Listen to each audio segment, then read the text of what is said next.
What is happening out there, rotoscouts baseball fans? Happy Labor Day, gang. Hopefully everybody's enjoying the long weekend, the Monday afternoon. A lot of baseball action going on today. Some early starting games. We had a 2:10 start for the entire day. Looks like the Brewers are lighting things up early. There's a 4 o'clock slate on most of the sites I know, but we're focused today on the 6:40 slate. Nice little sprint for a holiday slate. It's a couple of 6:40 start times. What is it? 6:40, 6:50, 7:07, 7:10, 7:40, and 8:05. And that's our slate. So a nice, fun little sprint with kind of an interesting board. I think there's some really good looking spots for offense, some pretty solid pitchers with some decent mid-range options. It's a heck of a good looking slate for Labor Day. Hopefully you guys out there are doing well. Anybody do anything interesting for the holidays? I did some work on the fantasy football stuff, or the football projection stuff, rather, and then I did a lot of work on fantasy football stuff. I did a bunch of Yahoo drafts on Saturday to prepare for the draft that we did on last night. That's a league with some folks from Awesemo, some folks from around here. Fun league. We have a last place punishment in that league for those of you who aren't involved with it, that the loser has to take a stuffed teddy bear to dinner. This was the first year that we did it. We got a couple of shots of the guy who lost last year out at dinner in a restaurant. The rules are the restaurant has to have at least a $40 item on the menu and a couple other things. So it's him and a big-ass teddy bear, big pink teddy bear sitting in the other chair. It was well done. He's in a whole suit and everything. So yeah, definitely want to avoid losing in that league. I had the 12th pick in a 12-team league, so I had the 12-13 swing pick, but came away with a team that I think is pretty decent looking. I think it's going to fall way short of the expectations that all the different stupid ranking systems have set. Yahoo loved it. Yahoo had it projected to go 12-3, which I think is absurd and completely unrealistic. Fantasy Pros had it projected to go 10-6, I want to say. 10 wins, yeah. Or 10-5, I guess that would be for fantasy, for season long. But yeah, I think it could underperform that by 4 to 6 wins. I'm actually pretty running back heavy in that league. It's an interesting one. It's quarterback, 1 wide receiver, 1 running back, 1 tight end, and then I want to say 5 wide receiver, tight end, running back flex spots, but no super flex. So it's interesting the ways that the different positions can go. But anyway, hopefully your guys' season-long drafts have gone well. Your best ball drafts have gone well. Still a few days left to get some of those in. If you're looking for football projections, they should be up on the site. I'm expecting within the next 24 hours or so. Somewhere in that kind of territory. Did forget to tweet that the show was going to be on. Let me send out a quick thing. We got people slowly trickling in here. Can I get to... screw it. People will find it. Let me say hi to everybody. Cujo's here. How's your holiday Monday going, Cujo? Anthony Taylor. About to drop this knowledge and we're going to cash out. Yeah, hopefully, look, it's not the biggest prize pool in the world on FanDuel, but it looks like DK ran a pretty full-looking one for the evening slate. So hopefully we'll be ahead of the game a little bit, talking about things when other people are barbecuing and just dropping lineups in. See how it goes. But yeah, as I was saying, football projections, I plan on having it up for, I would say, in the next 24 hours. That's my guess. I'm still working on refining things. We've got to deal with bonuses and how I'm going to handle that. FanDuel's got those this year. Somebody asked in the chat before if I was aware of that. Yes, definitely aware of it. I think I'm going to do it like I was doing it for DK last year, where I'll just put a little, uptick in there as, probable bonus, rather than, actually projecting for a bonus, unless it really, truly does. But I'm toying with different ways that I can reflect that in the projections, and then I'll probably just do most likely bonus players, kind of a weekly column or something like that. Shows wise for football, this is gonna and for Wednesday for baseball, this is gonna be a weird week and probably different from what's gonna be coming from football. Hopefully the rest of the way. I've got my main league fantasy draft tomorrow night, so that's going to block me off from doing a football show tomorrow night. I might try and cram something into the afternoon. We'll see how it goes. And then Wednesday during the day and into the late afternoon, I'm actually going to be at the U.S. Open. So it's going to be baseline projections on Wednesday for baseball. Probably no lineup updates, no show on Wednesday for baseball. Maybe we drop something in on Wednesday night for the main slate for football, looking ahead to the weekend. Thursday, we're back in action full blown. Projections will be up by then for the main slate. They'll be updated for the main slate. Some content will be up for the football main slate. We'll have football projections for the Thursday night single game slate. Full-blown, usual routine with baseball. I assume it'll be an early baseball slate. So we'll go baseball early show, evening football single game show, and we'll be rocking and rolling into football season. Looking forward to it. Should be a fun one. Cujo's chilling with two of my sons and my grandsons. Nice. That's awesome, dude. You guys barbecuing? You guys just hanging out? What are you guys doing? Watching a little baseball?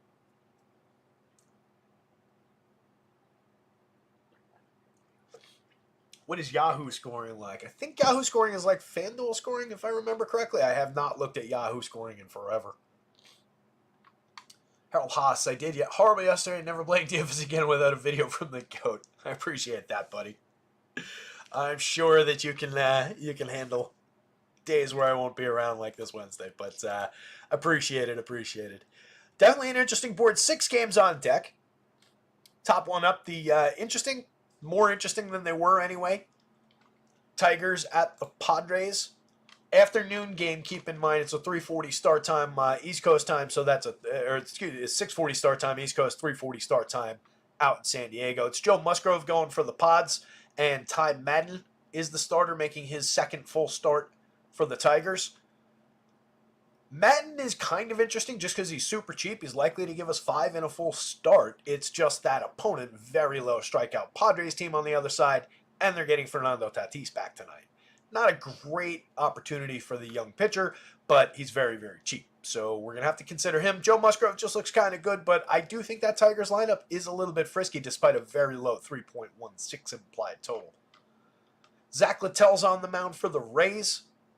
Even up on the board in Vegas, 4.03 implied runs going to the Twins, 4.05 implied runs going toward the Rays. It's Simeon Woods Richardson on the mound for the Twins. Between the two, I think Woods Richardson might be slightly better, but Littell's probably been a little bit more consistent. It's just his consistency lands a little lower than the peaks that Woods Richardson has hit, but it's close. I think they're both playable pitchers. Woods Richardson is on the better side matchup-wise for sure, in my opinion. The Twins are showing a little bit of power against Littell. I would much rather have Twins bats than Rays bats, but the Rays have some capable hitters in there. Junior Camineiro's off to a good start. They've got Brandon Lau in the lineup, Josh Lowe, a couple other guys. So I think that's definitely going to be a 4 corners situation in that second game. No monster totals, by the way. Yankees-Rangers highest total on the board at 9 runs. Yanks highest and the only team above 5 runs at 5.15. They look pretty good today. But before we get to that one, we've got the Mariners at the Athletics. Osvaldo Bido on the mound for the A's. Logan Gilbert looking pretty tremendous on the mound for the Mariners. Just a 3.54 implied total for Oakland. They have been a little bit interesting of late. The top end of that lineup definitely more interesting, more high-end and consistent, and some decent power bats in there. But Gilbert's very, very good. And then his team's drawing a 4.04 implied total. They've been very up and down this season. They were more on the bad side, more down than up. Bido is okay. Reasonable strikeout pitcher, reasonable ability to pitch a handful of innings and get through it clean. So both-sided situation in that one. Both sides with bats are believable, but I would say the Mariners against Bido are the better-looking bats between the two. I really don't love the looks of Oakland against Gilbert. Severino on the mound for the Mets going up against Brian Bayo. It looks more like a spot for bats in that one to me. 4.40 implied total at home for the Mets and a 4.19 on the road for the Red Sox against Sevy. Either one of those pitchers, as we've seen throughout the season, is capable of having a decent enough day. Neither one is having what I'd call a bad season. Sevy, or actually they've got exactly the same strikeout total, 131 strikeouts apiece in fewer innings for Bayo. But Sevy's pitched, some decent games, including that 9-inning shutout of the Marlins a few starts back. But he's also run into some bumps, including 4 earned runs in just 4 2/3 against the Diamondbacks. He did strike out 9 in that one, though, in his most recent outing. So some mixed starts, some up and down outings for Sevy. I think we could get to all four corners in that one if we really had to, but I kind of lean bats. 8.5 run totals the second highest on the board. Vegas kind of leans bats as well. Pirates and the Cubs, just 7.5 on the board there. We've got the wind blowing in Wrigley on a cold night in Wrigley. Should favor pitching a little bit. Vegas definitely seems to think so. 3.47 implied total for the visiting Pirates. They're going to be facing Jameson Taillon. And then a 4.11 on the Cubs side going up against Jared Jones. He went 4 innings, faced 19 hitters, gave up 5 runs, struck out 4 and walked 3 in his return to action against this same Cubs team in his most recent start. Took the loss. Obviously, not a ton of efficiency there. Not a very high-end outing at all. It's a bad outing. But the fact that he did face 19 hitters, and I didn't get the pitch count, but I can look it up. But that seems to me like there's a pretty healthy pitch count there. Cubs are vulnerable to strikeouts against righties, so I think it's at least worth considering. Giving Jones another look here, he was very, very good early in the season.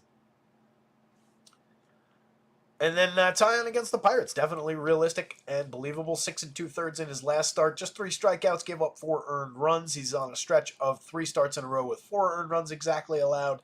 And then the start before that, he gave up 5 earned to the White Sox in 5 innings. So, there's a lot of bad in the game log with Taillon, but he's also capable of a high-end start and finding some strikeouts on the right day.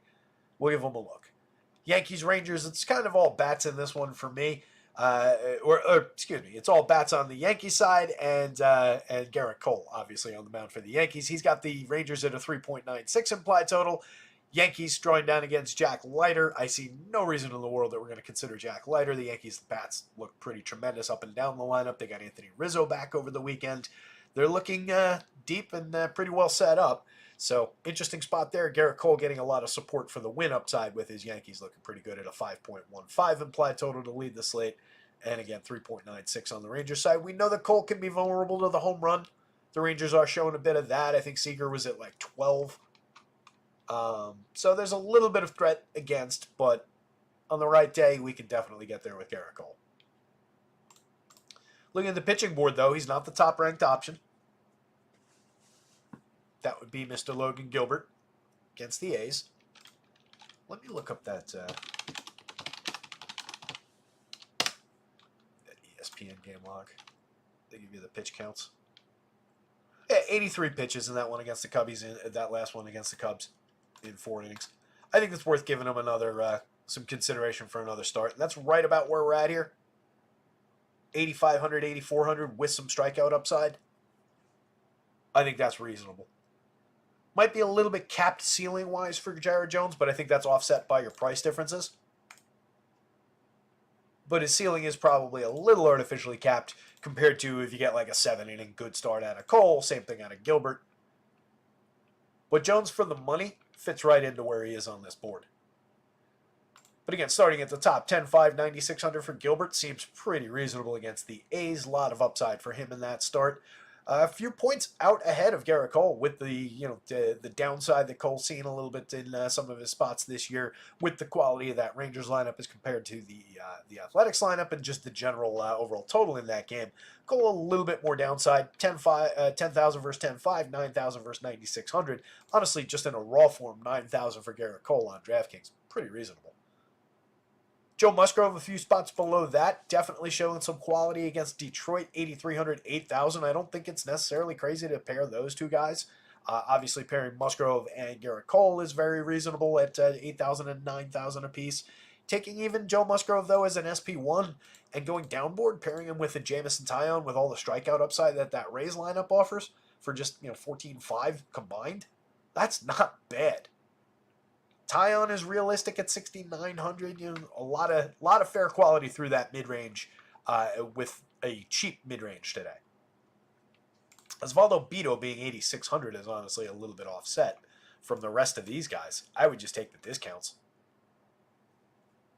Bayo, 72 against the Mets. I don't love that out of those mid-range guys. That's probably my least favorite. But Severino on the other side, just as challenging. You just get the $400 additional discount for Sevy. On FanDuel, both of those guys, 8,800, 8,400. I'd probably rather go Woods Richardson for 79, Taillon for 8,000. Certainly Musgrove at 83, Jared Jones at 85. So just a little bit more challenging on those guys on FanDuel, but that would probably render them a little lower owned. Littell at 76, believable mid-range, just as playable as the rest of these guys. But again, you get a little bit of a price offset there. And I really don't feel like targeting that Twins lineup all that often with Zach Littell. But it's playable. 86 on FanDuel again. I think that's a little bit challenged price-wise. Beto, very challenged price-wise. Madden's the interesting one. I think you're locked into just 5 innings even if things are going well, but only 4,000 on DraftKings. He's in the mix. The Padres are very low strikeout. They're getting Fernando Tatis back today. It's a problematic spot for a rookie to succeed in his second ever start, but this is a different kind of price range on DraftKings. They didn't give him a price boost for making a full start. So I think that's very playable. And then Jack Leiter kind of scuffling in the major leagues. What did he do in his last one? Pull that back up. 4 innings in the last one, 3 runs, just 2 of them earned, 6 hits allowed, 4 strikeouts, 2 walks. Managed to not give up a homer or get completely destroyed. I don't know, Kid seems like a target, and I don't really see playing him for 7,071 when you've got all these different options against the Yankees. Yanks are vulnerable from time to time to bad to mediocre to inexperienced pitching, but it doesn't seem like the right spot to roll those dice too many times today. Let's close this stuff up. Let's see if we got any more lineups in. Pod's lineup is in. That's handy.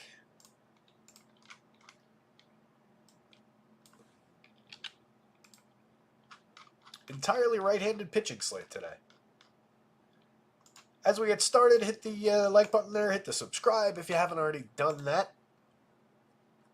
Check out our guys over at acemind.io, all your sim and optimization needs. Promo code rotoscouts only in caps gets you 20% off your first month over there. They give you 3 free days off the top, so you can probably time that nicely to check it out for this weekend. Use it for football. When you decide that you like it, you can get a discount going forward for weeks 2 through 5. Pretty good way to play it, I think. Those guys do good work over there. So the first game up, starting with Ty Madden. The $4,000 discount on your DraftKings slate. Projects out pretty well. Just 2 strikeouts in his debut. That was on the 26th. That was against the White Sox. Struck out 2. He walked 3. He gave up just 1 earned run. 2 runs total on 4 hits. Faced 22 hitters. We talked about him that day going into that one. In 18 starts and 79 innings in AAA this season, he had a 7.97 ERA, but a 4.40 xFIP. And he had a 27.6% strikeout rate with a 10.8% walk rate. 4 starts in AA to start his season. He had a 32.4% strikeout rate and a 4.4% walk rate. But it seems like high strikeout, high walk is the realistic profile. With that in mind, though, for just 4,000, even against the Pods, this confirmed version of the Padres lineup has a 19.2% strikeout rate. That's got a boost with 33, though, from Mr. McCoy there. The guys with full samples, it's more like 17.5%. So it is one of the worst strikeout matchups in baseball. But the kid does seemingly at least have that skill set. It didn't come through at all in this first game. Again, just 2 strikeouts there. Wasn't inducing swinging strikes. Didn't really throw many strikes. It's just 17.2. We're looking for 30 here. We're looking for 10 plus makes you good here. So obviously has some work to do at the major league level. And going to be really challenged to do it. But it's a free square. So it's not completely crazy to just book that. Even if you book it and take a very low score from it, it's still only a $4,000 spot. And it is a day with a broad mid-range of very cheap pitchers. Again, with all these guys in the 7s and the 6s, it does make this a little bit less of a crazy good play, but it still provides a lot of opportunity. And there's no guarantee that any one of these guys comes through any more than Ty Madden might. Right? This is not exactly a group of world-beating pitchers. And they're against gettable teams, some of them. Only Beto and Woods Richardson really are against like really targetable teams. And both Seattle and Tampa Bay do have their spots and some talent in their lineups. So I don't think it's completely nuts to consider that right in line with these guys, and he projects basically like that.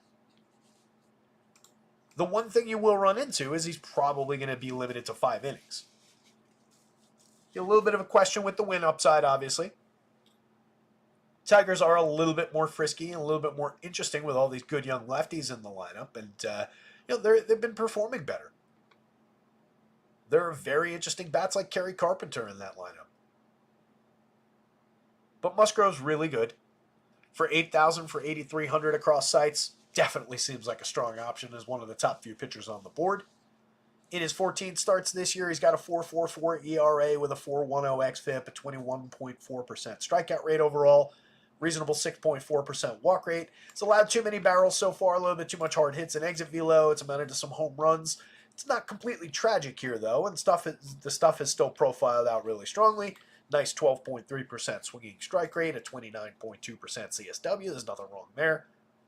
In years past, he's been like a 24-25% pitcher. Years before this, he had a little bit higher end strikeout seasons.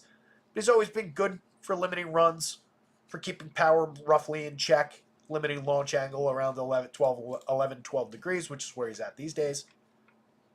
So I feel like just a little bit of happenstance here in a relatively short sample. Power is probably managed. Not really that much under threat, but there are some home run hitters in this Tigers lineup. Musgrove the last time out, 6 innings, 3 strikeouts, 3 earned runs on 7 hits. That was against St. Louis, but it was coming off of a good start against the Mets on the 23rd. He went 7, 1 hit shutout, struck out 9, walked 0. Very, very good start. The first 2 back, he only went 4 1/3 in both of those, faced 17 hitters in each game. The first one was weak. He only struck out 1 against the Pirates. But the second one, that was at Coors Field. He gave up 1 run on 3 hits. He struck out 6 Rockies in 4 1/3, faced 17 hitters. It's a good short start. But definitely encouraging. We got a full start, 7 innings, and faced 22 hitters in that one against the Mets. We talked coming off of that one for that St. Louis game about how he was super efficient. He had still only thrown, I think it was 75 pitches, 80 pitches, something around that to get through that start against the Mets. He was just really, really good. But he came out, went 6 innings, faced 25 hitters against the Cards, and wasn't as good. Obviously, it was a little bit shakier. 3 strikeouts, 7 hits allowed, 3 runs. But not a complete meltdown, and the fact that he threw that many pitches, faced that many hitters is encouraging. So I think we're fine on innings, and we're not really accounted for his talent in the price or the matchup. So he just looks really, really good. If you're talking Tigers, Parker Meadows is reasonable off the top just based on the skill set, but the output's been limited except for run creation, a little bit of correlated scoring. 102 WRC+. He does have a 189 ISO. Just 5 home runs and 193 plate appearances. It's actually not that shaky a total. That's pretty good. 35.5% hard hits, 7.3% barrels. The 189 ISO is a little bit higher than I would expect with that kind of contact. The 229, 301, 417, I think, is the more important part for this hitter, especially when he's in the leadoff spot. 9 stolen bases, but he's been involved, he's left-handed, 4,200, 3,000, reasonable option, but he's just another outfielder. I think he gets more interesting around Riley Green, Kerry Carpenter, Colt Keith.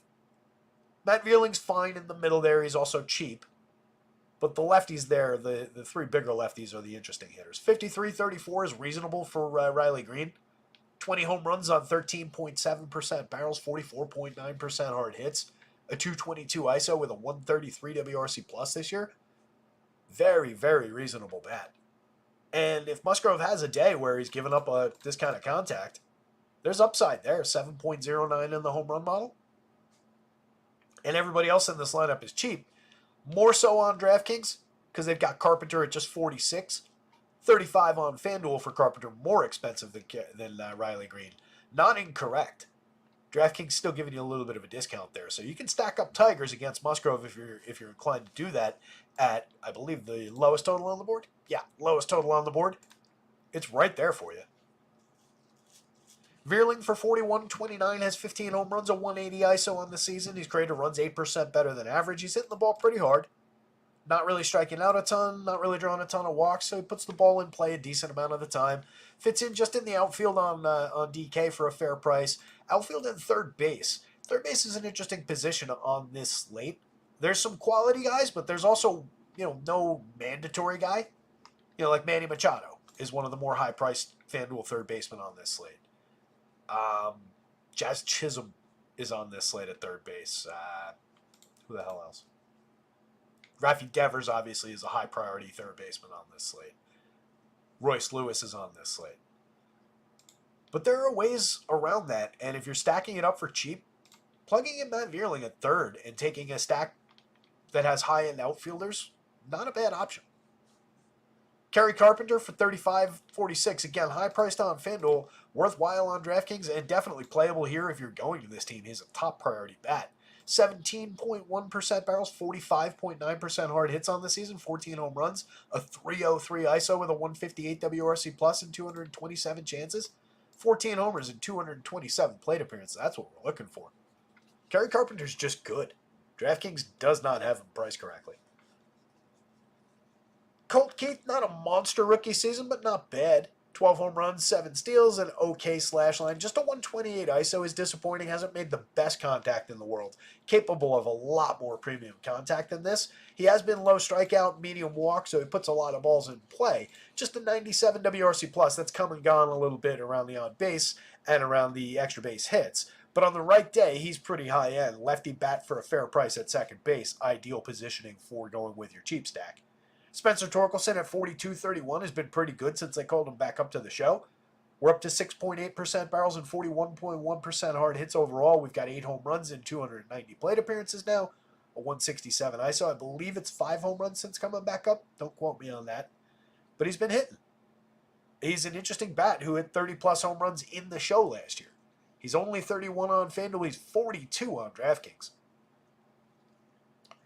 Jace Young, high-end prospect, 27-25 across sites. 55 pretty weak plate appearances so far. Might need a little bit more seasoning. 6.5% barrels, 35.5% hard hits, no home runs, no steals, a .042 ISO, and a 68 WRC plus is rough. Trey Sweeney is not quite as high-end, but also is expected to be pretty decent and hold on to a job in the show. 1 home run so far in 40 plate appearances, a 128 ISO with 39 WRC plus, and then Jake Rogers is a mix and match, dart throw of a catcher for a little bit of power upside. He's hit 10 home runs and 277 chances. He has a 179 ISO. That's respectable. Very good contact numbers, but he's very high strikeout, very inconsistent. 30% strikeouts, sub Mendoza, sub 250 on base, a 72 WRC plus. So know what you're buying with Jake Rogers in the 9 spot. Top of the Padres lineup, always interesting, Luis Arias, but I hate the first base only positioning that you get on DraftKings. 4,300, it's just, you get Jake Cronenworth there as well. It's not that it would be ideal to put him at second because you've got Bogart's second base only. Just a little positional issues with this Padres lineup. But they do have Fernando Tatis back in the lineup today for just 51 on DraftKings. That's probably a pretty high priority bat against a rookie pitcher. Tatis with second base eligibility Arias for second base eligibility for just 2,900 on FanDuel. A little bit of a different story. He's a terrific table setter. He gets on base 30 at a 343 clip. He's got a 106 WRC plus and capable of giving us more in those departments. Now with Fernando Tatis behind him, that gives him a little bit of a boost for correlated scoring potential. So those two hitters pair well together, and I just like Arias better where I can get him at second base. Tatis I'll take on both sides. 51.34, it's about similar pricing, maybe slightly more inexpensive on DraftKings. He's got great contact profile this season, 14 home runs in his 345 plate appearances. Dipped a little bit by ISO, 188 ISO, but still was creating runs 33% better than average when we lost him for 200 plate appearances, 230 plate appearances. Jurickson Profar, 46.35, 21 home runs on the year, a 179 ISO, 140 WRC plus. Not a bad option. Did I correct this lineup when I put it in, or did I just drop in? I didn't. I'm glad I caught that. So Arias, Tatis, Donovan Solano. Apologies, gang. Machado, bogey here. So no Cronenworth in the lineup. I just realized that. I grabbed it from the projected, but then I never went back to the underdog announcement on Twitter and actually put in the one they confirmed. Looks like we also got the Mariners and the Red Sox for when we get there. Tigers was the correct one. The top two hitters were correct anyway, but it's Donovan Solano hitting third. Interesting bat. I mean, 2,600 first base, third base. Again, not ideal positioning with this team. Now you've got him conflicting with either Arraez or Manny Machado. Second base eligibility with also first and third base eligibility on the FanDuel slate makes him a little bit interesting. 2,700 over there. Slashing 296, 350, 416 on the season, a 119 WRC+. plus. The WRC plus matching is 119 ISO. Not a lot of power out of this bat, but a lot of consistent balls in play. 36.9% hard hits is just average, 4% barrels, not great, but only 20.7% strikeouts, a 6.5% walk rate. Good line drive bat that hits for a decent average and gets on base and gets involved that way. And if these guys are getting on ahead of him, it gives them opportunities to drive in some runs and create scoring events. So he's not bad in that spot for those prices. It's just the position thing on DK. But I'd actually prefer him, I think, at first base on DraftKings than Arraez. And just go like Tatis, start it with Tatis, and go here. And then you get second base with Bogey, and you grab an outfielder with another outfielder with Merrill. That's not bad. $4,300 average for a stack that includes Fernando Tatis and Manny Machado, Xander Bogaerts, the presumptive Rookie of the Year in the National League, and Donovan Solano bringing up the bottom against a rookie pitcher. That's pretty decent five-man for the money. $4,300 apiece. Machado for 54 on DK, 36 on FanDuel, up to 23 home runs. We're sitting at 274, 327, 462. He's up to a 188 ISO, 120 WRC+. plus. Now he gets his superstar buddy back in the lineup to hit with. Definitely been an uptick lately for Machado. He's up to pretty reasonable Manny Machado style numbers. 49.3% hard hits, 10.3% barrels on the season. Low strikeout rate. Manny Machado is excellent. I mean, maybe we've seen a little bit of a later in the career downturn begin, but he's still very good, and the numbers are starting to support the talent. Bogey a little bit less so, just 7 home runs, 10 steals, a 93 WRC+, plus a 101 ISO, 268, 309, 369. Pretty weak contact so far. Still low strikeout, low walk. A lot of balls in play, but they haven't been very well struck. There's just a lot of talent still here. 41-29, multi-position eligible on FanDuel, not so on DK, but second base is where you want him anyway.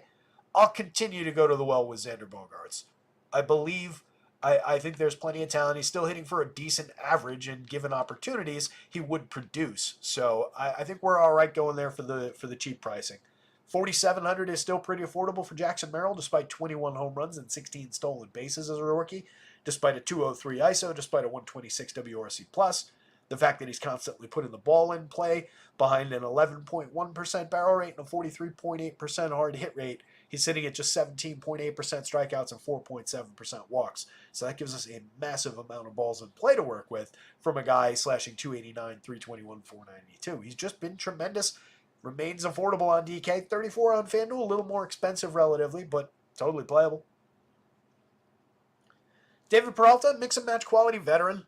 153 ISO, 117 WRC+. Plus. Been a good run creator over his 221 chances. He's very cheap. 41% hard hit, another low strikeout guy. He's always playable. He's very rarely like very high end or slate winning, but he's playable and he's capable of giving you like I contributed to our win kind of a score. Not I won us the slate, but I didn't put a 0 or a 3 in your lineup and completely tank us on a lot of nights. Kyle Higashioka, tons of power, 9.18 in the home run model. We're up to 16 home runs for Higgy, a 290 ISO, a 119 WRC+, plus, 20 home runs in his sight with a hot September. I'd love to see him get there. 2,400 apiece for Mason McCoy at the bottom of the lineup, 242, 342, 303. He's been getting on base effectively in his minuscule amount of plate appearances, but he's also striking out a lot. We've had some decent walks. Mix and match quality shortstop on a short slate, let's say, but not ideal.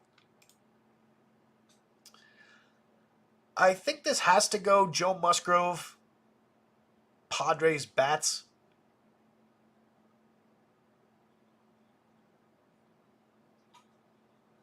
Ty Madden and Tigers bats, but all four sides are playable, and I think the Tigers may be a little bit more in play than they might look like just based on that Vegas total. Like, don't completely discount the Tigers because of that. They've got a little bit of upside here. Musgrove slips a little, and we've all seen Musgrove slip on the wrong day. There's a lot of cheap talent in this lineup now. And the pods, again, especially that stack right there, 2 through 6 on DraftKings, super interesting. If you wanted to say you don't believe in Bogey at 41 at second base, grab Higgy for 37 and put him at catcher. That brings it down to exactly 4,300 apiece. Same difference, but. So, really, really affordable. Did I hit Peralta instead of Higgy? Whatever. You know what I mean. It brings the average down further. So, really affordable Padres stack against the rookie. But he's playable. 4,000 especially is very, very cheap. Rays and the Twins, we've had these lineups. They're up on the site. Yep, Bob was pointing out that Tatis is back. Be interested to see his ownership. Yeah, I expect, especially with how cheap that Rays stack is, it's going to be pretty. That Padres stack is rather. It's going to be pretty popular. I have to think that his ownership's going to come back, and it's he's a name, a star caliber name, flashing in front of everybody's eyes. A couple hours before the slate will also just boost the popularity. Let's see if he wasn't in RG's projections earlier, so they didn't have ownership on him. I don't know if they plugged him in yet. I think they go by Labs lineups, but Labs has it. Yeah, there it is. Whew. His ownership is insane on FanDuel. Let's see where it's at on DraftKings.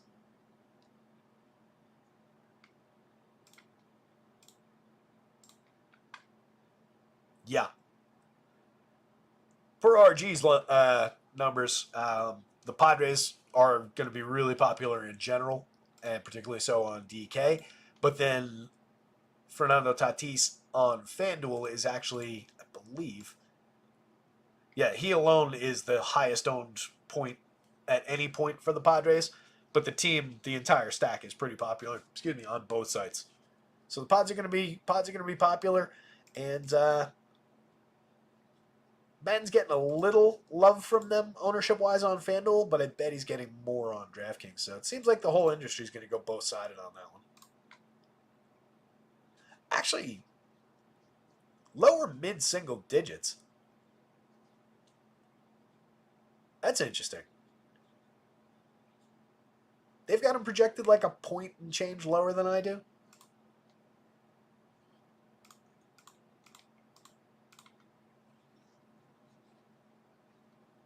Yeah, like a 1.5 lower projection-wise. Let me think about it.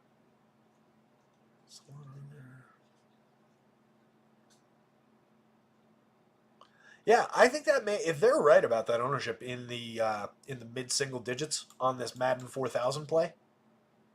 Again, even with the Padres being as low strikeout and as talented as they are, I think that does make Madden more interesting. His ownership on DK is right around where they've got him projected on FanDuel for 62. That puts him a little bit more in the mix. I think he could get away with it. Not the best $4,000 play I've seen, but definitely not the worst. All right, so the Twins, Simeon Woods Richardson, 6,500, 7,900. He's got a 20.9% strikeout rate on the season, and he's facing a team with a 24.8% strikeout rate for this confirmed version of the lineup. Seems like a pretty reasonable spot to me. 3.85 ERA with a 4.41 xFIP. He's not great. This is the real number. It's higher than the ERA would indicate. He's given up 9% barrels, but he's kind of gotten away with it. Just 36.3% hard hits, 88.6 miles an hour of exit velo, a 2.87% home run rate. I would say it's mostly amounts to when he makes mistakes, they tend to travel, but this is definitely a very manageable home run rate. And these numbers aren't bad. It's just a few mistakes in that barrel rate. So perfectly fine there. Capable of finding swinging strikes, but not necessarily good, and definitely not a good strike thrower at just 24.8% CSW. just under 21% strikeouts overall, 7.8% walks. All of this is mediocre, but he's capable of giving us some innings, and it is a gettable Rays lineup on the other side. Last time out, just 4 2/3 against the Braves, gave up 4 earned runs. He's allowed at least 1 home run in 4 straight starts. He struck out 3, walked 3 in that most recent one. Not a good start against the Braves. 5 innings against the Padres was better. And this is an example of a medium kind of a pitcher, right? A 20.9% strikeout pitcher. That start against the Pods, Simeon Woods Richardson went out there and struck out 7 in 5 innings. He faced 21 hitters. So just kind of as an example of why Ty Madden could succeed at 4,000. Doesn't even necessarily have to strike out 7, but put 5 on the table for him in 5 innings. Give me 1 strikeout per inning from a kid who's been a 27 to 30% strikeout pitcher in the minors. Just, again, circling back to that previous play. But continuing on with Woods Richardson, the output comes and goes. That 7 strikeout game against the Pods is bookended by the 3 strikeout game against the Braves and a 1 strikeout game against the Rangers. He went 5 innings. He only allowed 2 runs on 3 hits, but he only struck out 1. Walk 2. He got the win, so it helps you on DK, and he's very, very cheap over there at just 65. I really like the upside for the Twins to win this game. I think Woods Richardson plus a 3-man, a 5-man, whatever from the Twins gives you a little bit of a boost too, because that helps his win upside.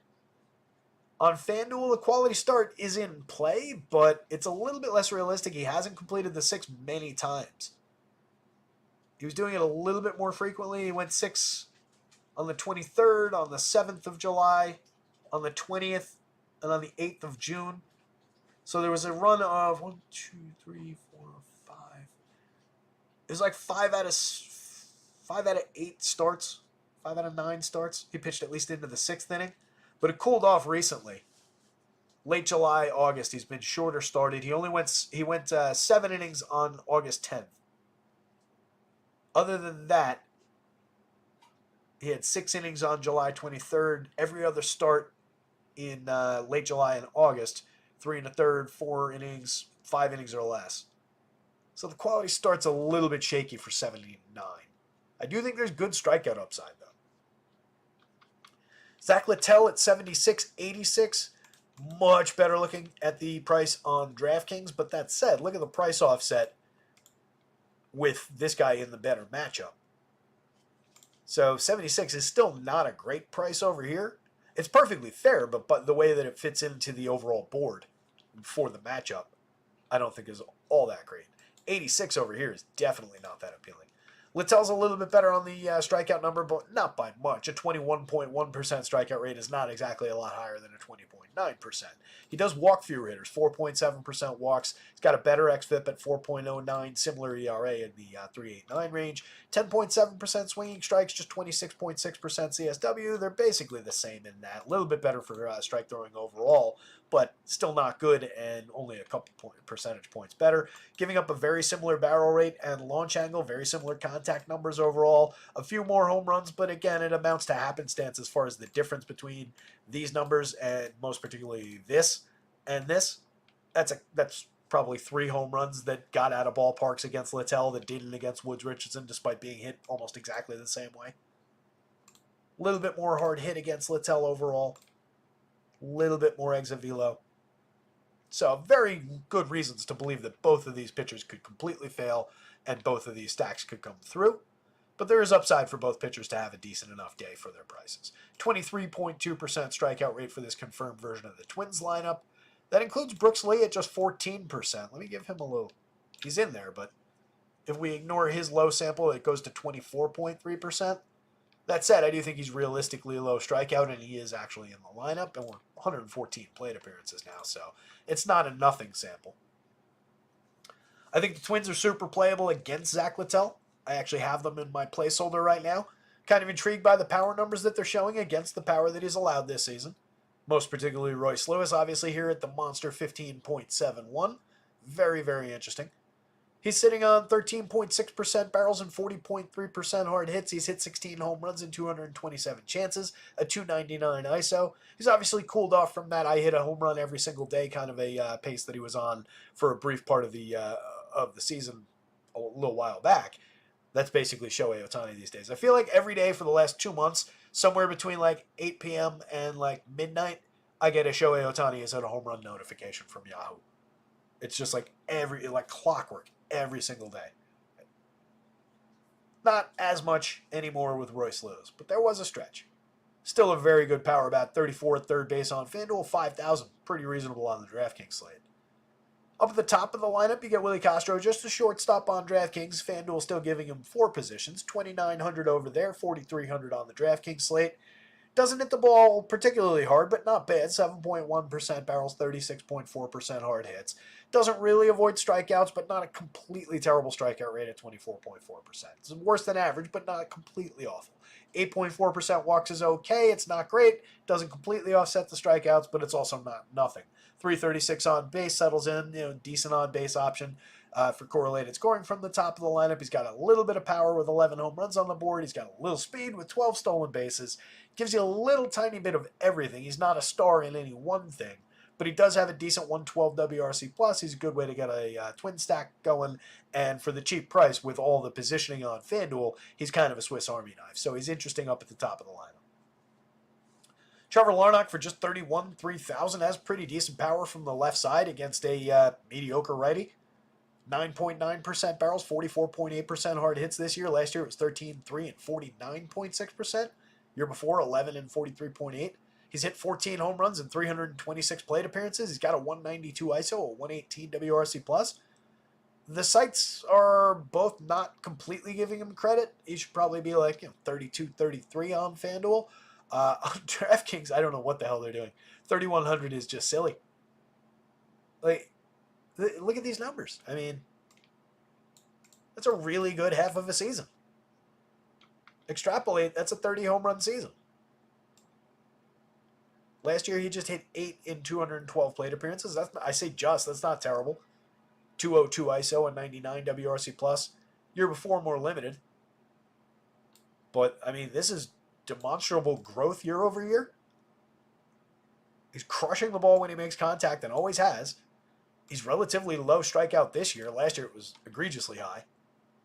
Maintaining a decent walk rate. He's made major improvements, and they're still pricing him like the, kind of lousy hitter he was just a power bat last year. I think Larnach's really interesting at those prices, and it helps with this stack.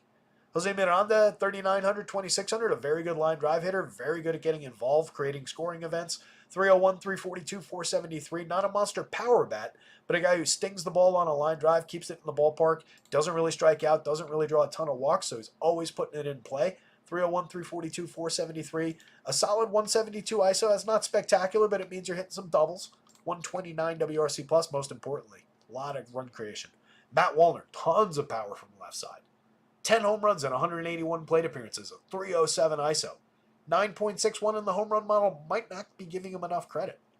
23.8% barrels, 53.6% hard hits so far in his growing sample of 181 opportunities. He's just super high strikeout, 37% Ks this year.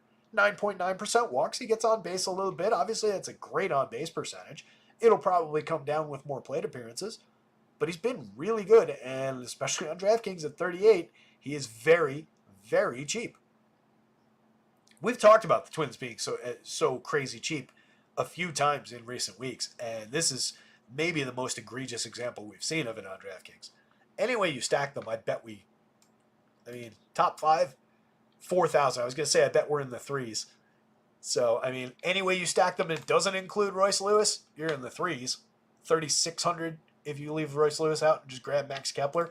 But if you're more realistically, let's say you go, just leave Willie out and go down there, 3,820. They're facing Zach Littell. What are we doing? Why are the Twins free? Like, this is a team with the top 5 in this confirmed lineup have an average 133 WRC+. So on the average, that top 5 creates runs 33% better than the average player.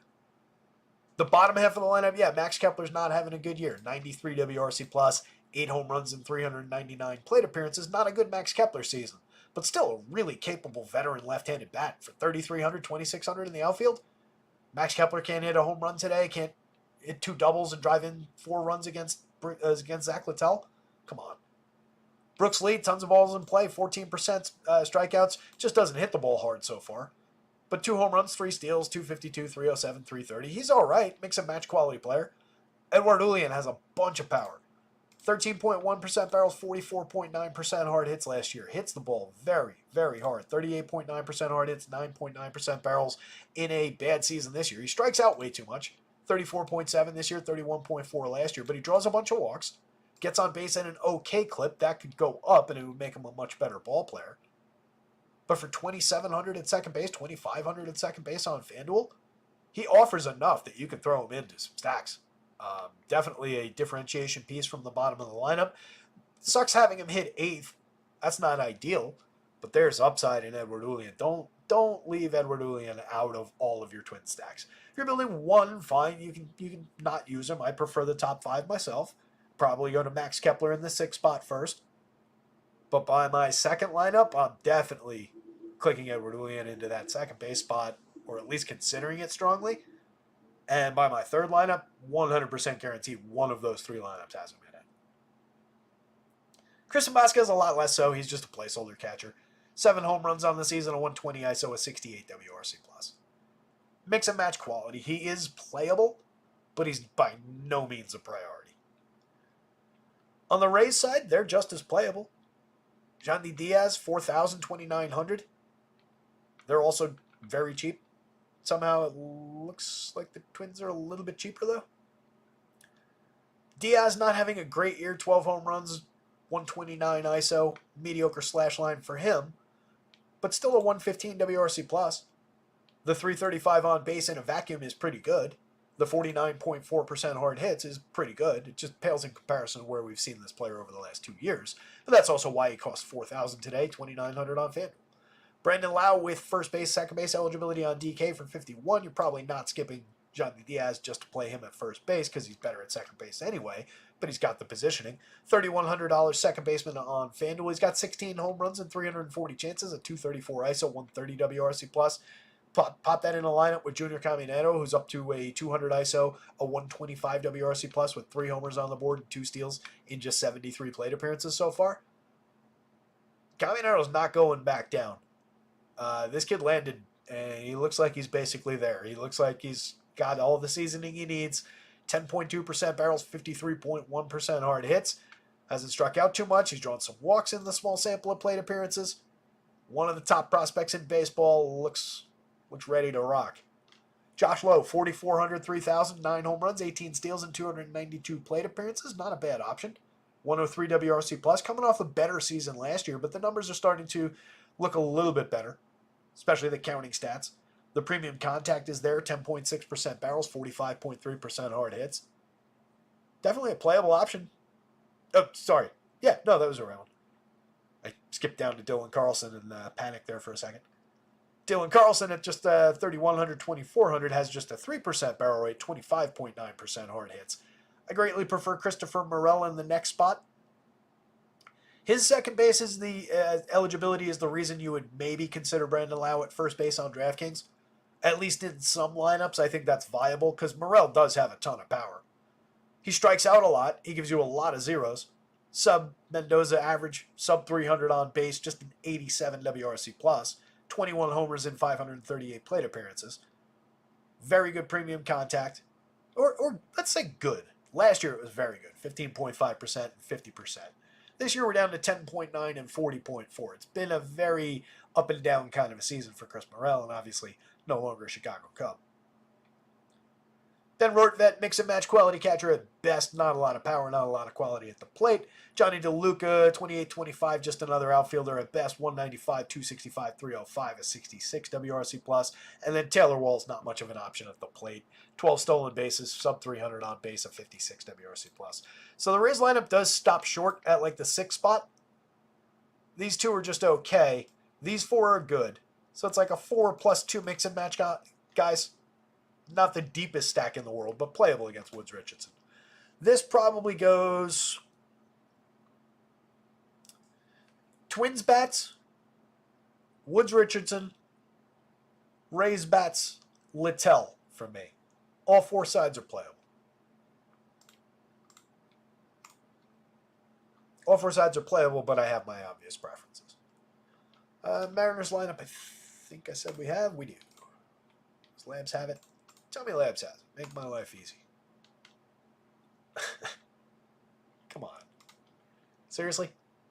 I know it's a holiday, but come on, guys. Labs yet to confirm any lineups for the 640 slate. It's appreciated. All right, let me do this.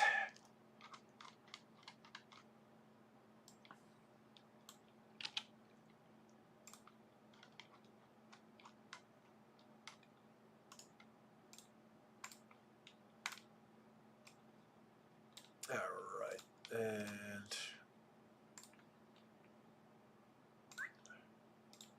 Crawford, Julio, Raleigh, Randy, Turner 5.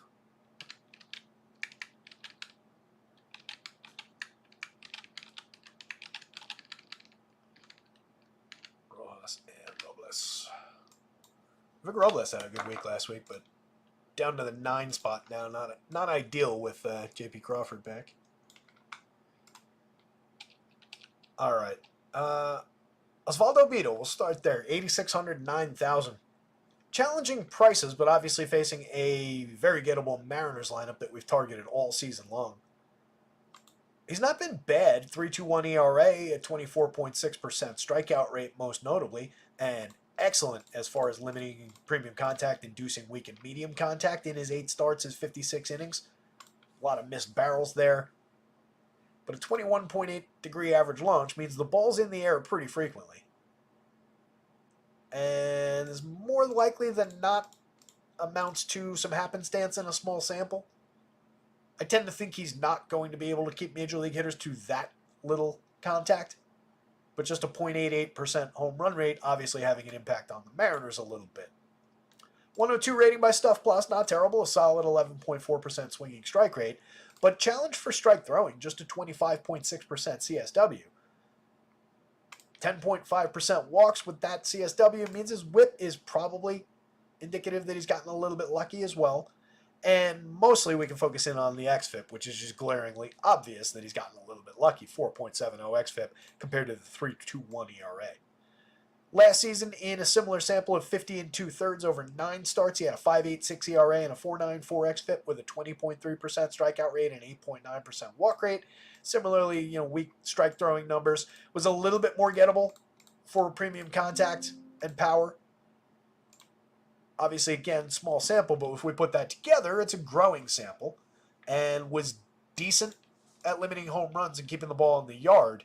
And these are still good numbers for keeping hard hits and exit velo low, inducing weak and medium contact. It's obviously not this elite, but it has been a skill. So I think, if anything, we maybe diminish the Mariners for power upside, and they're pretty bad at sequencing.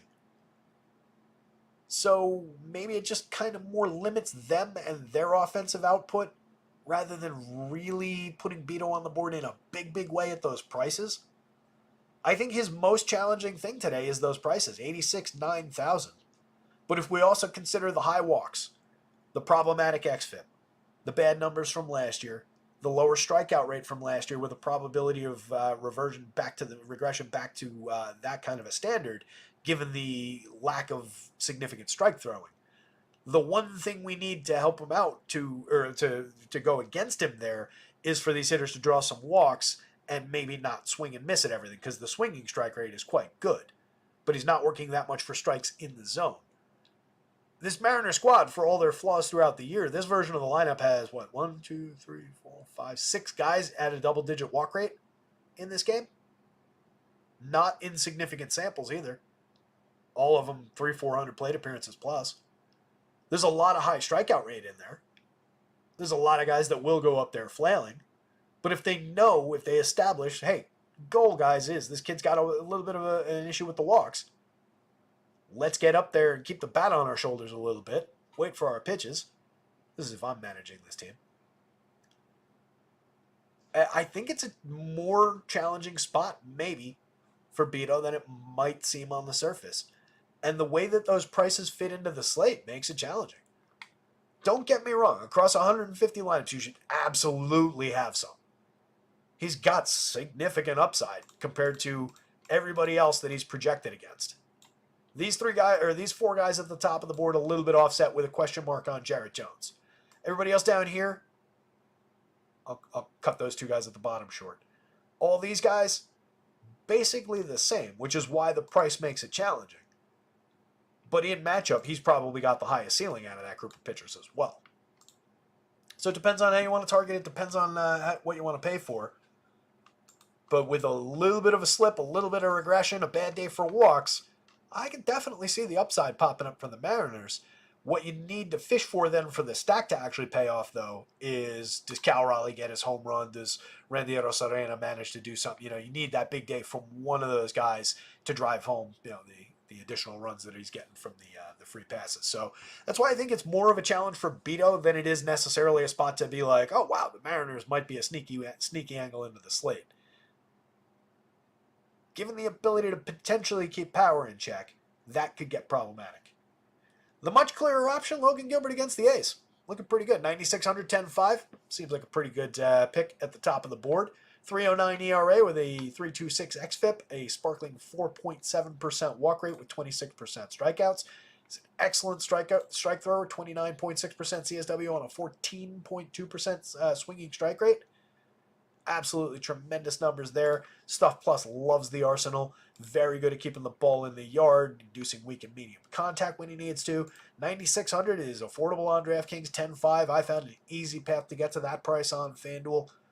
Very, very easy to get to the highest priced pitcher on the board, and deservedly the highest projected pitcher on the board. Looks pretty tremendous. This confirmed Athletics lineup has a 27.2% strikeout rate. We can skip over Tristan Gray's 37.5 over 8 plate appearances and still call it a 25.9% strikeout rate.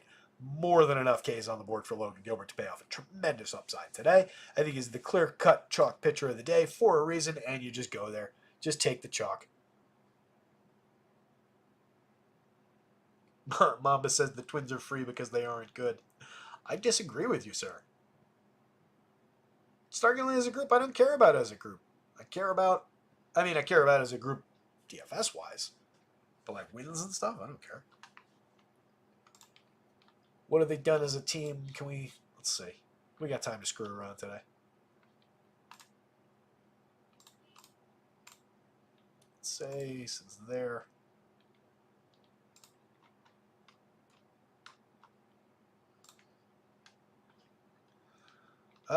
Since the start of July, let's say, as a team, the Twins have a 114 WRC plus, the fifth highest in baseball.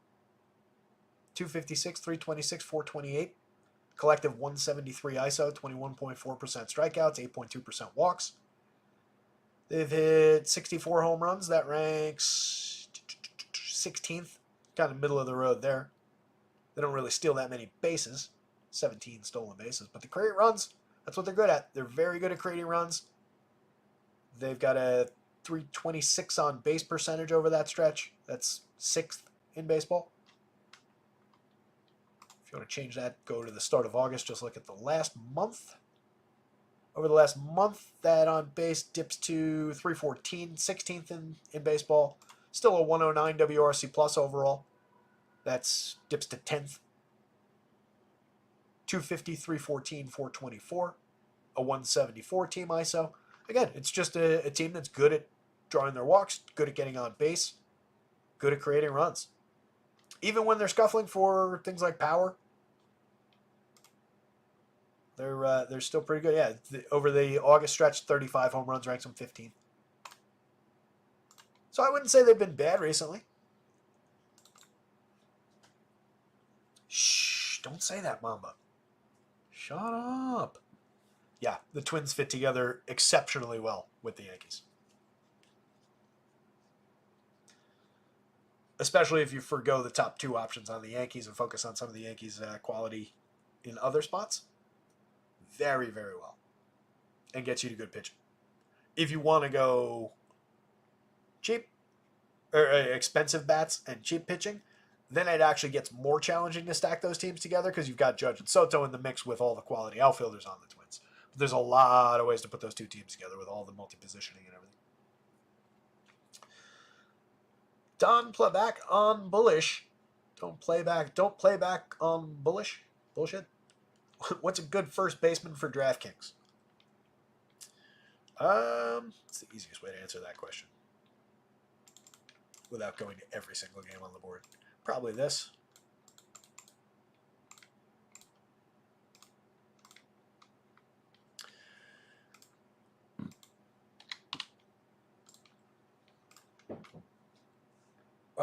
Tristan Casas, 4,800 is a pretty reasonable option.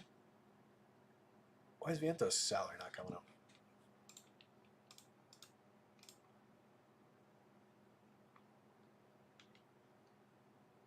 Oh, Vientos not in the lineup, huh? That sucks. Pete Alonso at 53 is all right. Just raw answer would probably, if you just need like in a vacuum, regardless of price or anything, first baseman, I like Tristan Casas there. We'll get to this game in a sec, but going up against Sevy. Sevy's not terrible for power or premium contact, but he's gettable enough, and there should be enough contact for a guy like Casas to be able to succeed.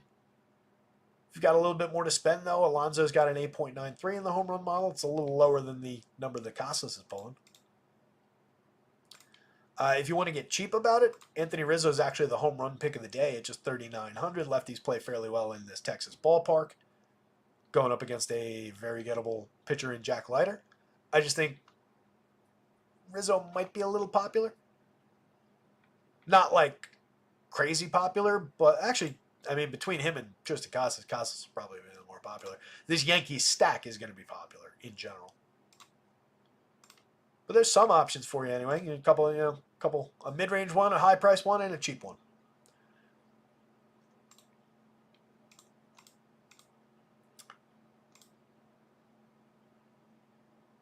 No first baseman in the lineup for the Twins on DraftKings. These two aren't completely uninteresting. I know I'm throwing a lot of options into answer your question. But it all depends, of course, on what pitchers you're trying to use and all of that. So I'm going to give you a few choices. Neither one of these guys is unplayable at their prices. Both of them are quality players against a good pitcher. I prefer those other options that I landed on before that one. But those guys aren't bad. Yandy Diaz and Brandon Lau. Lau in particular offers a lot of power, and just using him as like a one-off first baseman might be a little unique. So let's see. We did Beto. We did Gilbert. Let's talk Mariners bats. So J.P. Crawford returning to the top of the lineup. Victor Robles was up there for 211 or so plate appearances. He started out down bottom. Let's call it 150 or so plate appearances in the leadoff role. Overall for the season, he's got a 338 on base. J.P. Crawford comes back in more plate appearances with a 302 on base. 197, 302, 336, and 91 WRC+. Crawford last year got on base for the season at a 380 clip. He was a positive run creator, but it's been problematic this year, while Robles was giving them a lot from that leadoff spot. He had hit 4 home runs, he stole 21 bases in 211 plate appearances, created runs 13% better than average. I think they're making a mistake switching those two around. And J.P. Crawford has enough power to hold down like the 5 spot, right? Especially against a mediocre righty. There should have been Victor Robles here. Julio's probably appropriate there, and I don't care righty to start off. It doesn't really matter. Cal Raleigh in the 3 spot, Randy there. Then you go J.P. Crawford here, followed by Polanco, Raley, and fucking drop Justin Turner to like the 8 spot and play Josh Rojas 9. Turner really doesn't deserve that 5 spot right now. And Robles should still be in the leadoff spot. And again, Crawford would be a lefty bat in the heart of your lineup that's got more power than what Justin Crawford's offering right now. Or Justin Turner's offering right now. Combine them. Just a weird lineup decisions. 4,229 for J.P. Crawford. He's playable if you're going to Mariners stacks. He's playable, but not an ideal shortstop. Julio for just 5,000, 3,200. Definitely playable. 13 home runs, 19 stolen bases. Just a 113 ISO, but he does have a positive 103 WRC plus now. He's sort of pulled some of his season together. 9.6% barrels, 46.1% hard hits. Still mashes the ball when he makes contact with it. So definitely some very high-end spikes for DFS production. Cal Raleigh has 27 home runs on the year, slashing just 204, 298, 413 along the way. A 209 ISO, though. Monster power bat, Draws his walks to keep him involved, the 105 WRC+, but slipping in the on-base department down to 298 is not great. You need him to be getting on base a little bit more than that, but still a monster premium contact bat. Arena fills multiple categories, 18 home runs, 20 stolen bases. He's going to end up going 20-20 in a bad season. 217, 332, 390. He is creating runs 13% better than average, but we expect just a generally more well-rounded season, I guess, out of Arena is the thing. He's very fairly priced for the counting stat output, though. 45, 3,000. That's pretty playable. Justin Turner, very mediocre, 31, 26. 9 home runs on the season, but 251, 345, 369. He's more of a correlated scoring option. 3.9% barrels, 31.9% hard hits. That's why I say J.P. Crawford a little bit better for power. Turner hasn't hit much for power this season. Jorge Polanco in the mix, 9.4% barrels, mediocre hard hit rate, 13 home runs and 385 plate appearances. Not a good season out of Polanco, not really the bounce back we were hoping for, but he's very cheap at second base if you need an option. Luke Raley, pretty decent hitter, 9.9% barrels, 41.3% hard hits this year. It's coming off of a decent season last year. Strikes out too much at 30.4% against a low walk rate. That's one of his big problems. But 17 home runs and 375 plate appearances, 9 steals to boot, a 204 ISO, 119 WRC+. Raley's having a pretty decent season. That's not bad. Josh Rojas, mix and match quality. Victor Robles, even in the 9 spot, if you're playing this team, is playable. He's just more appealing in the top spot. But everything else still is in place. A little bit of power, definitely speed, decent ability to get on base. As a wraparound option and grab him, skip Crawford, and just go into these guys, it's not terrible. That would probably be how I would stack it on FanDuel, honestly. It would just be like all 3 outfielders and Raleigh. And just skip Crawford entirely. But not my favorite version of a stack on the FanDuel slate. On the Athletics side, definitely more limited than they've been recently by facing Logan Gilbert. It's going to be a challenging week for the Athletics after we've been able to get to them a little bit of late, but facing this Mariners pitching staff, definitely problematic, starting with Gilbert today. Lawrence Butler, giving us a lot this season, 20 home runs, 13 steals, and 356 plate appearances, a monster 256 ISO, a 137 WRC+. Killer premium contact numbers. Still costs just $3,700 on DK, $3,000 on FanDuel in the outfield. Totally playable if you're going to A's, but again, a bad day to go to A's, and Gilbert's tough to homer against. He's tough to find any kind of quality against. Brent Rooker, can't really suppress Rooker that much, 11.76 in the home run model. He's got 33 on the season, a 284 ISO, 17.4% barrels and 51% hard hits. The one true potential home run threat in this lineup for Gilbert. J.J. Bleday at just 5.32 in the home run model. He's at 20 this year, 215 ISO. Again, this top end of the A's is interesting now for power. That's 4 guys with 20-plus home runs in a mixed sample of plate appearances. All 4 of them are well above 200 ISOs. Everybody's creating runs. It's a decent group of hitters, but it's just going to be challenged by facing Gilbert. But if you're going there, Bleday for just $4,031, again, another pretty quality bat that is underpriced. Doesn't really strike out that much either. So draws a solid walk rate. Shea Langoliers makes a ton of premium contact. Strikes out a pretty aggressive clip, but we're actually down a couple points now. 26.7% down from 29.2 last year, and he was 30-plus earlier in the year. 23 home runs at 218 ISO. We're up to a 221 average. Just a 284 on base hurts. His WRC Plus would be better if he could draw some walks. But quality bat at the catcher position, 45, 3,000, playable on either site. Seth Brown, 2,900, monster discount for the talent. 2,500 on FanDuel, totally playable. 12 home runs, a 159 ISO, a 102 WRC+. This is not good version of Seth Brown. And those are still okay production over 322 chances. 9.8% and just under 40%. That pales in comparison to the numbers from years past. Seth Brown is a good hitter. He's a good power bat. He's got a little bit of speed. 29 at first base is great because you've got all those outfielders to play on DraftKings. Outfield only on FanDuel. You can mix and match your way there. You can stack all 4 outfielders if you want to. However you want to put it together. Seth Brown, if you're going to the A's, very much should be in your plans. Zach Geloff at second base, 33-28 across sites. He's hit 16 home runs this year. He's stolen 20 bases. Not creating runs regularly, not getting on base consistently at all. Just a 206 average over 450 plate appearances. Striking out way too much. But for DFS, for counting stats, you can get away with some cheap Zach Geloff at second base. Again, if you're going to the A's, but the A's, not good today. Tristan Gray, 3 positions for 2,500 on the FanDuel slate. Just 8 plate appearances, completely empty numbers so far. Don't expect much there. Tyler Nevin, 26-23. Gray not on the DraftKings slate as far as I know, by the way. Nevin, multi-position and cheap on both sites. 6 home runs this year, but at the Mendoza line, sub 300 on base and 84 WRC plus. Max Schumann, mix and match quality at best, 7 homers, 12 steals, 93 WRC plus. So the A's stack does cut off around 6, but that top 6, not bad at all in my opinion. But not this week, not early this week.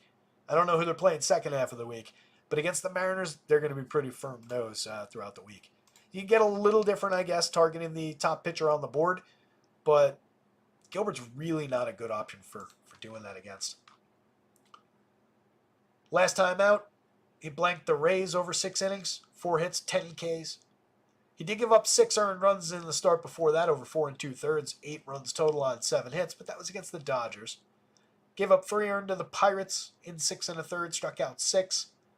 That's a more comparable opponent. 7 shutout innings, 3 hits against the Mets, 6 innings of 1-run ball against the Phillies. Got blown up by the Red Sox for 7 runs. He does have a couple of downside games. I mean, the 6 earned 8 runs against the Dodgers, 7 runs. It's like once a month. On the 29th of July, it was the 7 runs against Boston.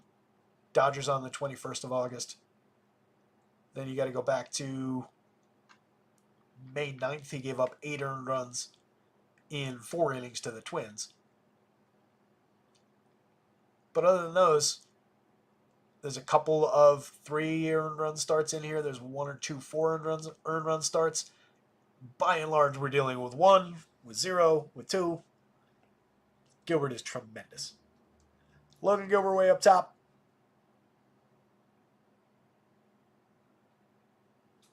I'll give it a B, though. I don't like the price fit, so I don't know how much I would use him, but I think it's fair to rank him second. And then Mariners bats, A's bats.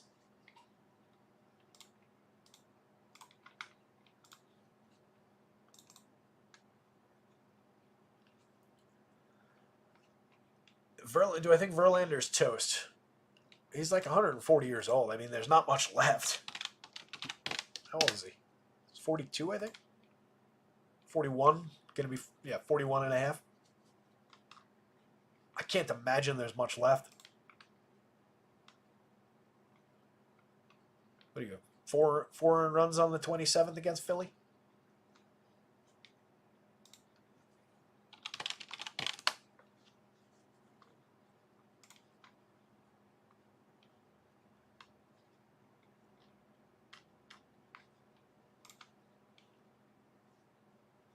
Hasn't gone more than 5 in his 2 games in August. Went more than 6 a couple times early in the season. 7 a couple times. He wasn't bad, I mean, earlier in the year. I just, it depends on what kind of time frame I guess we're talking about. Like, could he have some successful starts in his life still? Yes. But if we're talking about, like, is Verlander still going to be pitching 3 years from now? No, I sincerely doubt it. The New York Mets drawing down against Brian Bayo. He's got a 22.1% strikeout rate, a 4.66 ERA, but a much, much nicer 3.76 xFIP that is more reflective of the talent. 101 marked by Stuff Plus. Doesn't blow anybody away, but not a bad swinging strike rate at 12%. 28.7% CSW. Walks a few too many at 8.8%, but he's a low launch angle pitcher, 5.9 degree average launch angle. Means the hard hits matter a little bit less. The barrel rate's totally manageable. 3.21% home runs is pretty realistic. The Mets, everybody on the team dips below the magic number for home run upside. Bayo, by and large, is good at limiting offense against, good at limiting power. He's had some blips, obviously, for earned runs this year. But the xFIP is the real number, the real pitcher that he is. He's got a little bit of strikeout ability, but this Mets team, 20.4% strikeout rate for the confirmed version of the Mets lineup. Not exactly super, super targetable for Ks. 72.88. He's a different price play across sites. On DraftKings, I think Bayo's firmly in the mix for some shares from that mid-range of pitchers where everybody looked basically the same. FanDuel at 88, a little bit more challenging. Don't love the price fit there either. I'd rather probably have Sevy for 400 less, even against the worst matchup with the Red Sox. There's a little bit of strikeout potential with him. The Sox come into town with a 25.8% strikeout rate for this confirmed version of the lineup. That's pushed up, obviously, by Nick Sogard at 36.2% there. If we take him out, we're dealing with everybody else is at least medium sample. We take Sogard's number out there, we're dealing with a 24.5% though. So it's still gettable. Sevy's got a 20.3% strikeout rate for the season, a 9% swinging with a 23.6% CSW. There's nothing really spectacular about those numbers. I mean, that doesn't exactly feed strikeout confidence in its raw form. But he's seen a little bit of an uptick. His last 4 starts, he had 9 strikeouts in just 4 2/3 against Arizona in a mediocre start his last time out. He gave up 4 earned runs. He allowed 2 homers. He walked 1, gave up 8 hits, faced 23 hitters, but struck out 9. Against San Diego, the start before that, he went 5, struck out just 5, and walked 4. Inefficient outing there, but he got the win. He came away with just giving up 1 earned run on 5 hits despite the 4 walks. And then the 2 starts prior to that, he had the 9-inning complete game shutout of the Marlins, 4 hits, 8 strikeout game there, and then he had 8 strikeouts against an admittedly bad Mariners team. Over 5 innings, 6 hits allowed, 4 runs allowed, 2 homers allowed in that game as well. You could say it's fed a little bit by the opponents, but there is a little uptick in strikeouts there for him for sure in that recent run. He had a 10 strikeout game earlier in the year. That came against the Cubs, who were also vulnerable to right-handed pitching. But I think there's a little bit of extra juice for Sevy, especially with the price offset. 6,800 versus 72, 84 versus 88. Especially here, if I had to play one of these pitchers, I would probably take Sevy. I think they're both more just in the mix, and basically everybody, again, looks the same in that range on your DraftKings slate. Everybody right there is basically the same. And Beto. So just play the price and ownership game on DraftKings through those guys and rotate a bunch of them through lineups. Neither one of these pitchers is a top priority guy if you're just building 1 or 2 DK lineups. They're playable, but they're not the highest priority pitching options. Red Sox bats very much in play. You've got 3 guys with 12s in the home run model. That's pretty appealing right out of the gate. Not bad pricing, 48, 59, 51 for that trio. Gives you an average of 5,200. It's expensive, but I mean, for the 3 bats that you get, Tristan Casas, Rafi Devers, and Tyler O'Neill, you do a hell of a lot worse. Casas has 8 home runs in his 159 plate appearances. Devers is at 28 in 530, and O'Neill has 25 in just 389 chances. 209, 273, and 268 ISOs, a 121, 145, and 133 WRC plus marks. All 3 guys are well above 10%, or above 10% if we're considering Casas. We're in the double digits for barrels. We're well above 40% hard hits. You get the additions of Willie Abreu on one end, Masataka Yoshida and Jarren Duran on the other. You get a string of excellent left-handed bats if you're just building from the top of the lineup down. It's all sorts of interesting ways to put this Red Sox team together.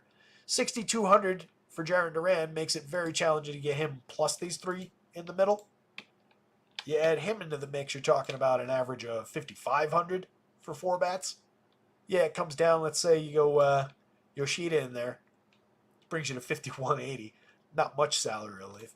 On a day where creativity is going to be rewarded with only 6 games on the slate, though, and with a lot of affordable pitching, if you're going cheap on pitching, that's not bad. You could probably get away with cheap medium. Musgrove and one of the $6,000 guys, plus a 5-man Sox and a 3-man Twins might be able to get there. That might be stretching it. You might need to go 5-man Twins, 3-man Sox. But I think that would work out. I think if you go, because of how cheap the Twins are. So there are paths to getting the Red Sox bats. That eliminates the need to get to 4 of those expensive Red Sox bats if you only 3-man it, obviously. But there are paths to building with the Red Sox. Yoshida for just 3,900, 3,000, slashing 289, 357, 428. Creating runs 19% better than average. Puts the ball in play a ton, 13.3% strikeouts, 6.9% walks. Very good outfield bat to just click into a lineup for really no price challenge. easily playable. He's not crazy high upside because he's another one of these just, line drive, put the ball in play guys. But he's an excellent option for correlated scoring. He's on base all the time. He's always scoring and creating runs. So definitely in the mix for shares. Again, you just got your great power trio there. And then you lead into Willie Abreu for just 4,100. 31 on FanDuel. You're going to hear me rant about it again. If you've been here before, you've heard this before. But Willie Abreu, now over 371 plate appearances, has 14 home runs, a 229 ISO, a 126 WRC+, 11.6% barrels with 50% hard hits. Strikes out a decent amount of the time, 28% strikeouts, but this is not completely terrible for a young player. 9.2% walks. He's drawing a fair amount of walks, getting on base at a very good clip. This is an excellent 371 plate appearances that should be priced higher than this. I would at this point settle for 45 if I was trying to be an arbiter of where that price should land. I guess they're trying to make it reasonable to still be able to put some of these bats together, but just on its own and by comparison to where a lot of other hitters are on this slate, that is super cheap for this hitter against a gettable righty. Danny Jansen for 36.27 has 8 home runs and 288 plate appearances. A little bit of catcher power. He's playable, but not a priority, not an ideal option. Nick Sogard, Ceddanne Rafaela, mix and match quality at the bottom of the lineup. I did actually forget to check if we had this. I think we do.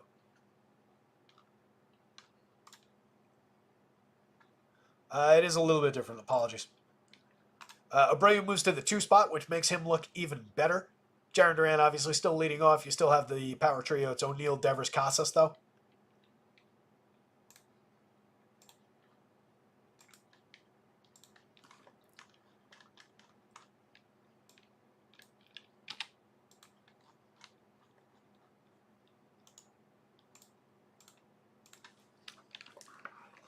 So it's...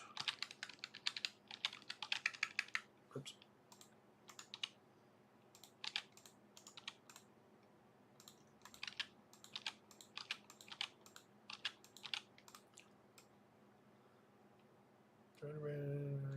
And that's Connor Wong in instead of Danny Jansen, which I actually like a little bit better. It's Rafaela, and it's Valdez. The hell's Valdez?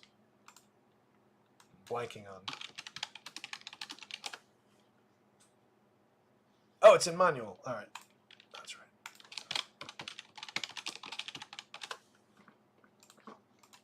All right. Sorry about that. This is the confirmed version of the Red Sox lineup.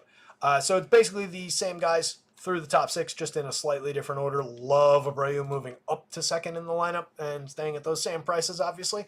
That's killer. It does hurt Yoshida a little bit, but he's still just as playable in the 6th spot, and it's a great configuration of the lineup. It just moves things around a little. We do get Casas dipping below a 12. He was at 12 something, but for the exchange, you get O'Neill moving up to a 13.89 in your home run model for the swap in the lineup. That's what that 3rd spot in the lineup does for plate appearances. So still excellent up through 1 through 6. I like Connor Wong better than Danny Jansen. He's slashing 283, 338, 428. He's up to 12 home runs, a 111 WRC+. Valdez is mix and match quality at the absolute best, entirely skippable. And then Rafaela is still in the 9 spot. Going on with the Mets, Frankie Lindor, 6,300 because he's having a heck of a season. 29 home runs, 25 stolen bases, a 134 WRC+, a 223 ISO. Rewarded for having faith in Francisco Lindor early in the season and then trading for him in the Dynasty League. He's been tremendous since I acquired him. That looks like a superstar caliber season and just another Frankie Lindor kind of a season to me, but people were panicking on him early, and Mets fans continue to still not like him all that much for reasons that escape me. Brendan Nimmo, 4,800, 3,100, 18 homers, 12 steals, a playable part in the outfield. He's had better years than this, but he hasn't been completely bad this year. 18 home runs and 12 steals is good totals. 561 plate appearances, 47% hard hits with 9.3% barrels and creating runs, 16% better than average. It's just a little dip in the ISO, a little dip in the overall output, but still a very capable hitter in the 2 spot. Alonso for 53, 33, definitely playable. 30 home runs for him on the season, a 228 ISO, 122 WRC+. No JD Martinez for this team today. He's on the paternity list. We've got Jesse Winker hitting cleanup. Jose Iglesias in the lineup hitting 5th. It's kind of an interesting back half of this Mets lineup. Winker at 35 is definitely playable, 35-28 across sites. 13 homers, 14 steals for him. Very good 371 on base. Very good correlated scorer at 127 WRC+. Not a bad option there. Iglesias still at 316, 368, 446 in 193 plate appearances now. I continue to not fully believe, even with that, he's just a correlated scoring piece. Get on base via the base hit, via, well, not really the walk, just a 5.7% walk rate, 13.5% strikeout rate. That's similar to Jeff McNeil. Those are two very similar hitters in the middle of the lineup. You can see the success on BABIP is basically the difference between this guy and that guy. Obviously, more plate appearances for McNeil, more time to normalize. This is probably around where Jose Iglesias rounds out to if you give him a full season. But he's having a good year. Can't take it away from him. 131 WRC+, 4,200 multi-position on both sides. He is playable. McNeil, I don't like at all, 33-26. Just a BABIP-based hitter, 239, 306, 389. Just kind of needs to get lucky and still needs help from his friends, even if he gets on most of the time. Had that weird stretch for power where he got to 12 home runs. Totally unjustifiable. Starlin Marte, 43-29, does have a little power, a little speed, 7 homers, 14 steals, a 107 WRC+. A playable outfielder, 304 decent plate appearances, but not really standout in any one thing. But for 43-29, those are cheap prices for who we know this player can be on the right day. Solid hard hit, 44.9% hard hits this year. TJ Stewart, a lefty with the ability to drive the ball a little bit. 5 home runs in 187 plate appearances, a 172, 326, 298 slash line. Not at all appealing, 89 WRC+. But if we're looking back in small samples, he has demonstrated a little bit of power. 11 home runs in 185 plate appearances last year on 12.2% barrels, 43% hard hits. Lefty bat with a little bit of pop for 32-24, mix and match quality. And again, Bayo is good at limiting power, limiting premium contact and home runs, keeping the ball on the ground. So there's that aspect of it. Luis Torrens, just a mix and match quality catcher. He's given them a decent 109 plate appearances, but he's a backup catcher without much of a bat.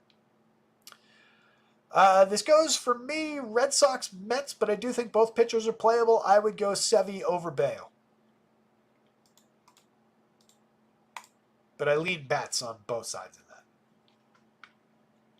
Pirates and the Cubs. Let's see if we've got lineups here. Just a couple of games to go. It's 5 o'clock. We've got a 6:40 start time. Plenty of time to go. Taking our time meandering through this slate. Jackson Chourio hit a grand slam. So in our league, we have, as like a bonus, during September, we have a side head-to-head thing that we call the World Series. And it's like a tournament with 3 rounds, I think. So I'm playing the guy head-to-head this week that I traded Jackson Chourio to. So he is absolutely, positively going to have the biggest week of his season this week. And he's off to a good start.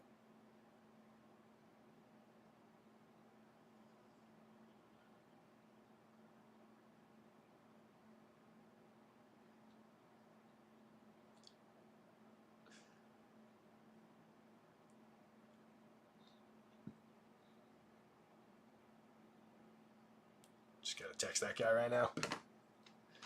Hey, figures. Anyway, Chourio's fantastic. Moving on with our lives. Let's see. All right, so there's the Cubbies.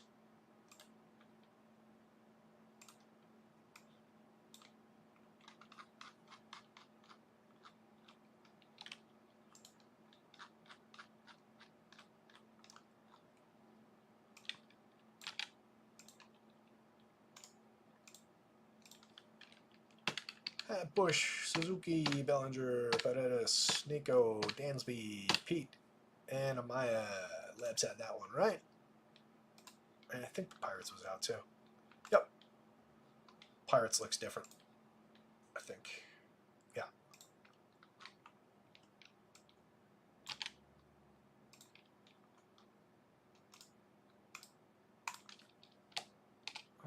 No IKF. We got Nick Gonzalez there.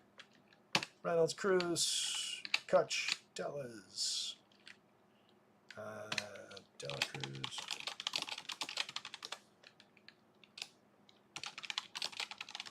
Jared Triolo, Henry, Davis, and Alika. It was a very different lineup for the Pirates.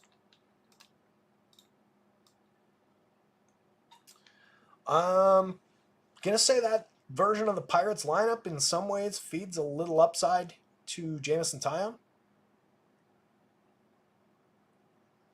Overall, Nick Gonzalez probably a better bat than IKF is, but I believe that's a little bit of a higher strikeout rate than IKF.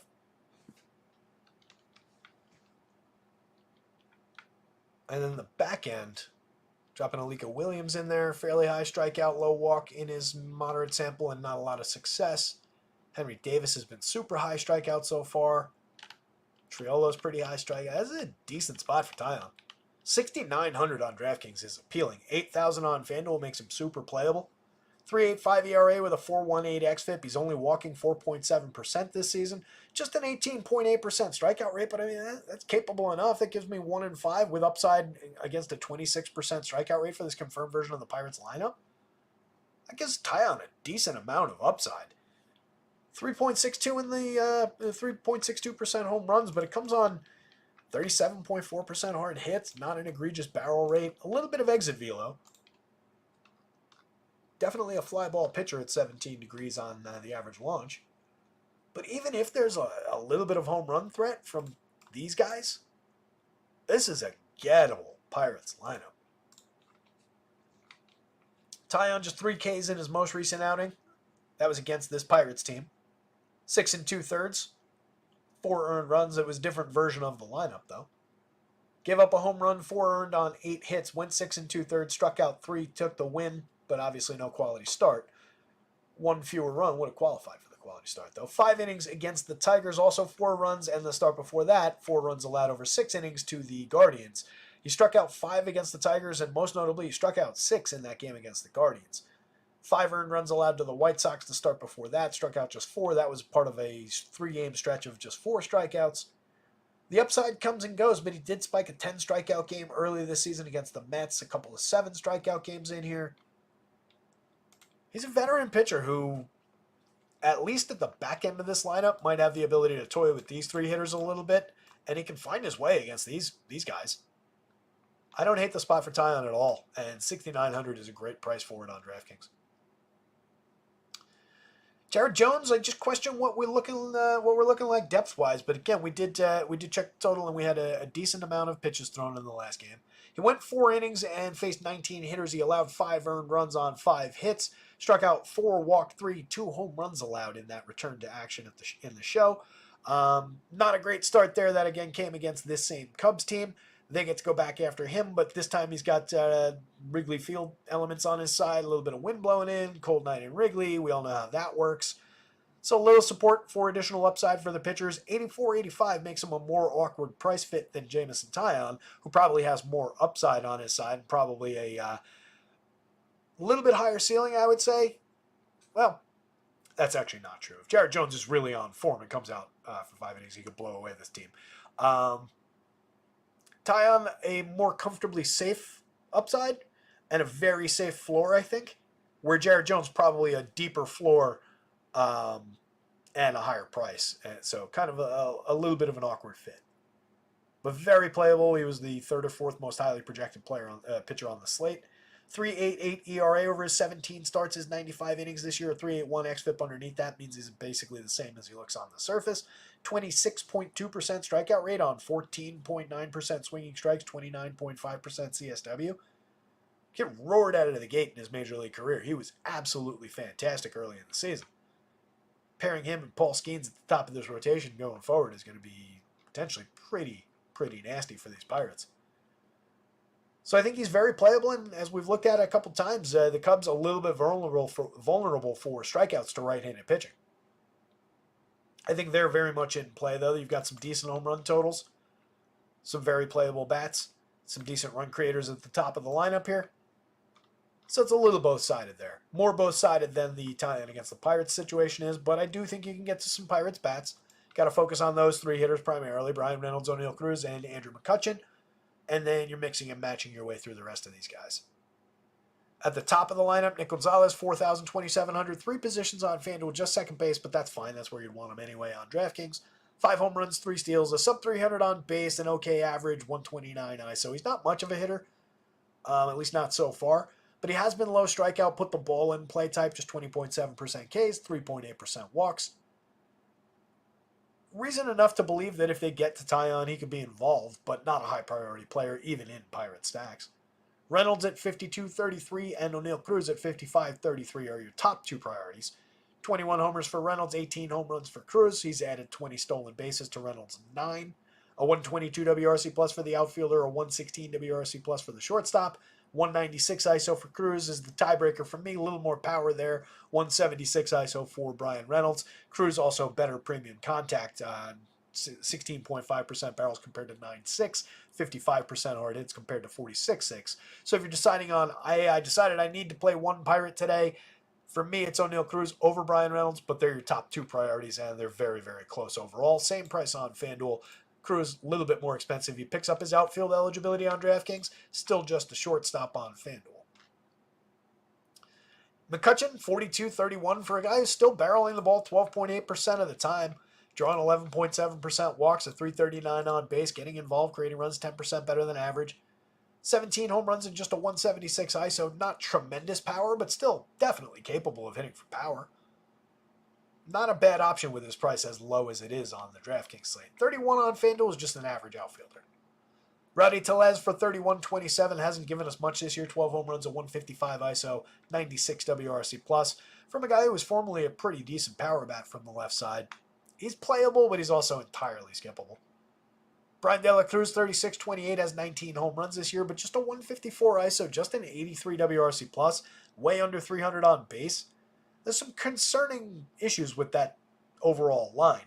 He does hit the ball hard, 9.9% barrels, 42% hard hits.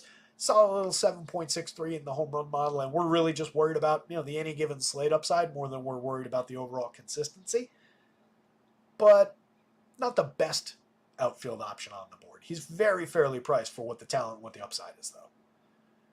Triolo, 3,000 at third base, not ideal on DraftKings. 23 mix and match across 4 positions on FanDuel. 6 home runs, 7 steals, a 67 WRC plus.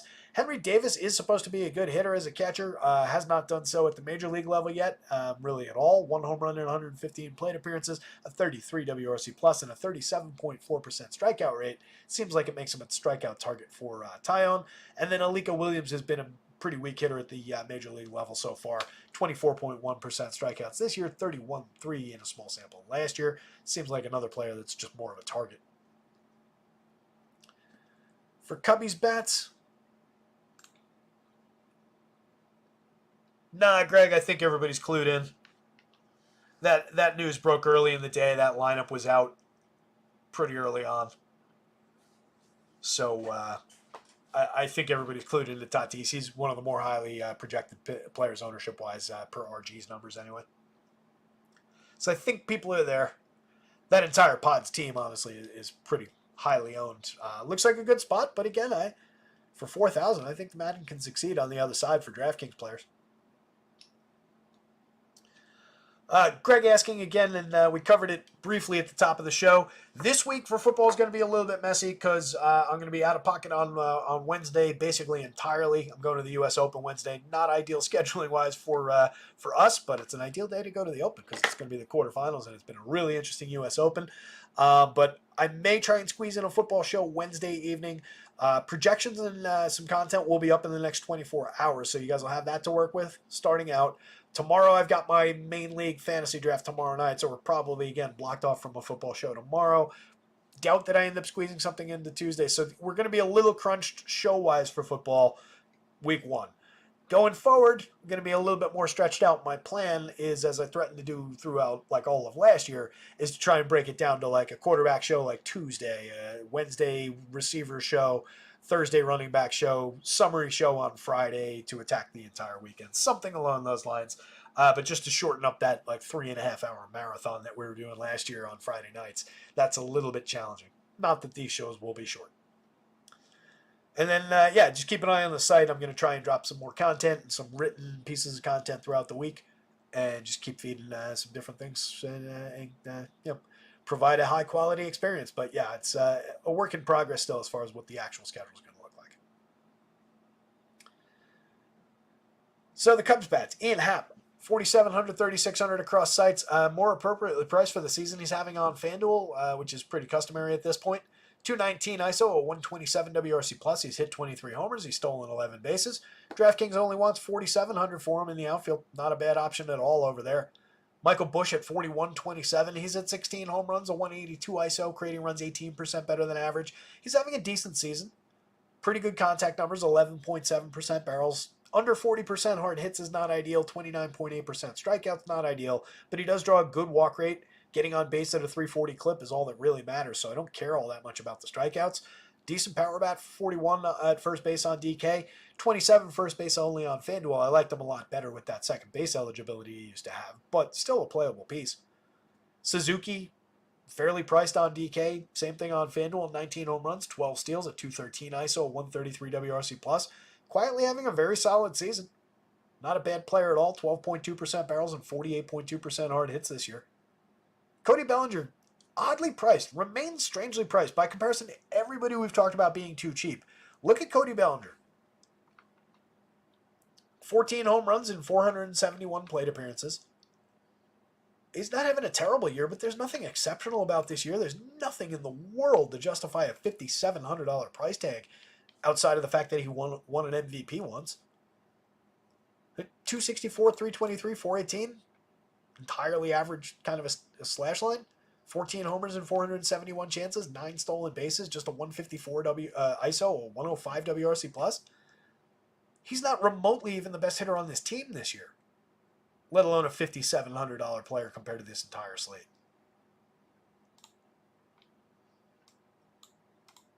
Nah, I'm not going to bother. He's one of the most expensive hitters on DraftKings. It's completely unjustified. I like Cody Bellinger. I would play Cody Bellinger if I was going to the Cubs, but probably not at that price. 3,200 on FanDuel makes sense. Way overpriced on DraftKings. Probably renders him low owned. I would have to think, unless people just click him because they know the name and see how high priced he is. That's bananas. Isaac Fernandez, 47, 3,000, has not been as good since joining the Cubs. A 119 WRC plus and 19 homers on the season, but most of that came while with Tampa Bay. Nico, mix and match quality at second base for 4,600, feels a little pricey on DraftKings. 29, a lot more reasonable on FanDuel. 27 stolen bases this year, but not much else, just a 95 WRC plus. Dansby, 37, 29, cheap, 12 home runs, 15 steals. There's still a lot of talent there. It's just not been a good season, but he is at least hitting the ball hard. Between Nico, Bellinger, and Dansby at a cheaper price, I'd probably go Dansby before I go to the other two. Bellinger's the best overall player in that group, but at price, it's not. That's a lot closer on FanDuel, by the way. That's not really a thing on FanDuel. It's just with this absurd price. Getting Dansby for 2,000 less if position doesn't matter offsets any kind of quality difference. PCA having a monster couple of weeks. 7 home runs and 26 steals. The overall season still looks kind of mediocre, but he's got a lot of raw skill. Little bit of power. He hasn't really been driving the ball all that much, but when he does drive the ball, his speed pays off. If you guys didn't see his inside the park home runs, something to see. Miguel Amaya for 26-25, 7 home runs on the season and 86 WRC plus. Mix and match quality catcher at the absolute best. Let's get interesting. Jamison Taillon. Jared Jones. Jamison Taillon, Jared Jones. Mostly on price. And then Cubs bats over Pirates bats. Bats are playable on both sides, though. Am I right about that? Do I want to put the Cubs? Yeah, Cubs bats over Pirates, slightly. And now our monster spot for offensive potential, which means the Yankees are almost certainly going to give us 2 runs today. That's what they do. Jack Leiter on the hill for the Rangers, 7,100, 7,000 across sites. In his 4 starts, his 13 and a third in the show. It's been pretty ugly so far, but you can see Stuff Plus does like the arsenal, so he's at least got that going for him. But a 2.40 whip is a little problematic. 12.83 ERA, 6.28 xFIP. At least the xFIP is half the ERA. It's always a good sign. Still, obviously, a monster number there. It's unfair to talk about any of that. It just amounts to 4 very short outings. 4 innings in his return to action against the White Sox. Gave up 2 earned runs, 3 runs total on 6 hits, struck out 4 and walked 2.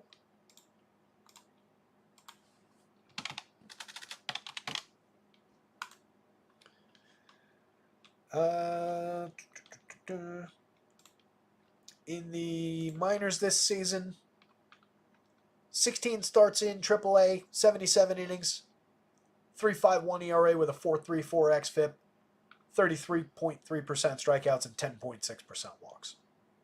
Kid's got talent. I think it's undeniable talent. It's just, does it all come together tonight against the Yankees? A lot of family history with the Yankees for the Leiter family. His, his cousin? Mark Jr.?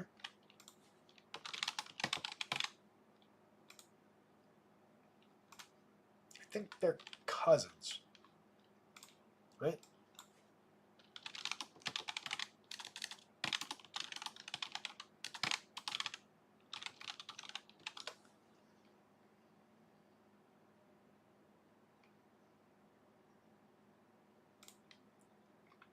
This matters not at all.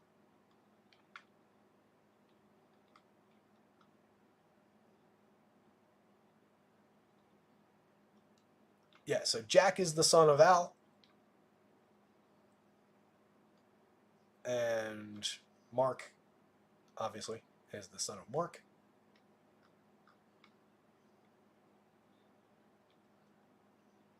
Yeah, so Mark Leiter Jr. on the Yankees in the bullpen. Terrible. Is his cousin. So that's fun. And a lot of Leiter history with the Yanks.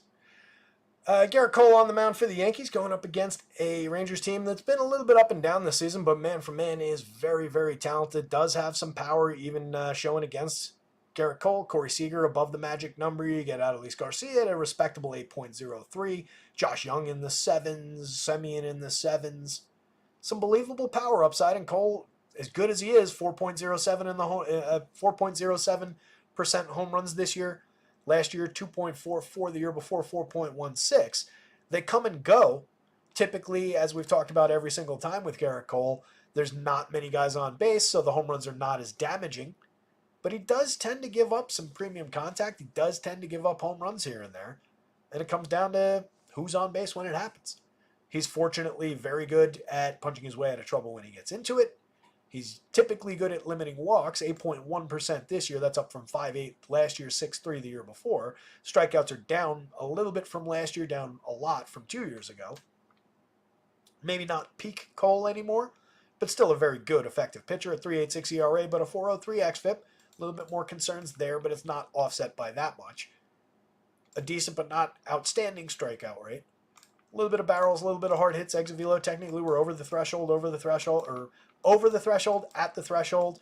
Concerning on an aggressive launch angle. That's a targetable home run profile. You can't take it away just because it's Garrett Cole. So little believability for the Rangers as like a contrarian angle into the stack, into the slate. But Garrett Cole, 9,000, 10,000, one of the top pitching options on any given slate that he's on, especially at those prices. Let's see if we got either of these lineups. We got both of these lineups. How about that? Am I going to get through this entire show without Labs updating any of their lineups? All right, let's grab these real quick. Round out the show in style.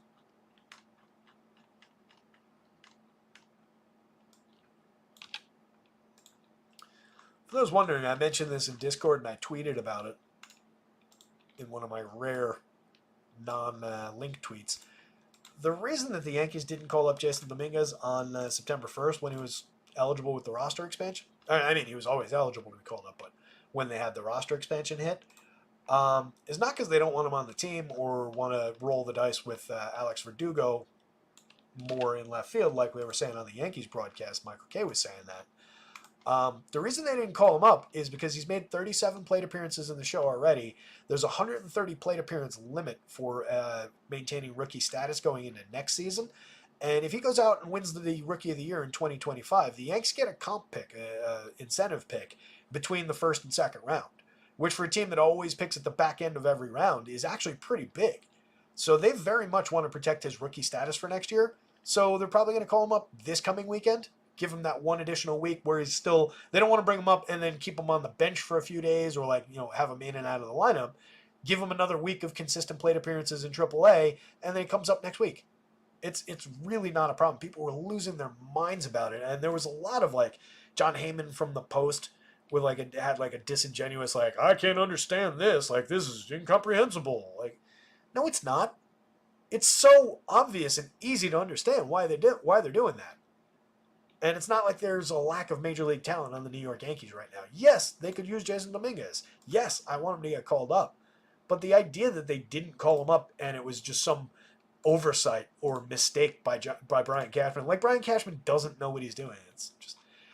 They think we're dumb. It's insulting. Anyway, Semien, Seager, Smith, Garcia, Lowe, Young, Langford, Hine, and Taveras. Rangers lineup was correct.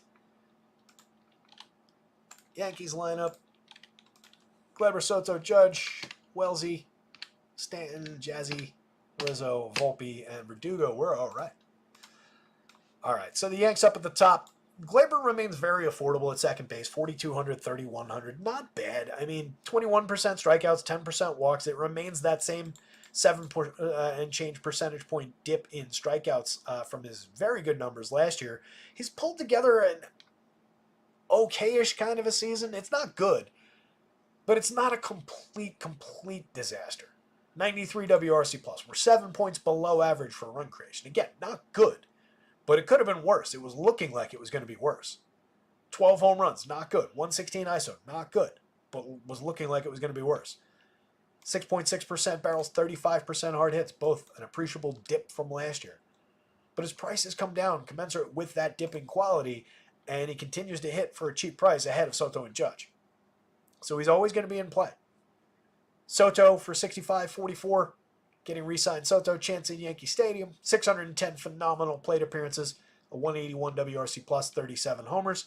Judge, 51 homers, a 220 WRC plus, a 388 ISO, 26.6% barrels, and 60.1% hard hits. Crazy. Most hitters, when they get to a 40% hard hit rate with 60% everything else, we're saying this guy's hitting the ball pretty hard. Judge, it's 40% everything else, 60% hard hits. God, he's good. Wells, price really affordable. I won't say it's egregious that he's only 43. He has hit 12 home runs. He's got a 185 ISO. Feels a little bit low. He's having a really good season over his 336 plate appearances. Seems like he's definitely going to stick as the Yankees catcher going forward. He seems good. He's a quality lefty bat.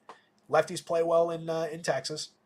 So I like the power upside. 6.05 in the home run model, in the heart of the lineup between Judge and Giancarlo Stanton and all his power.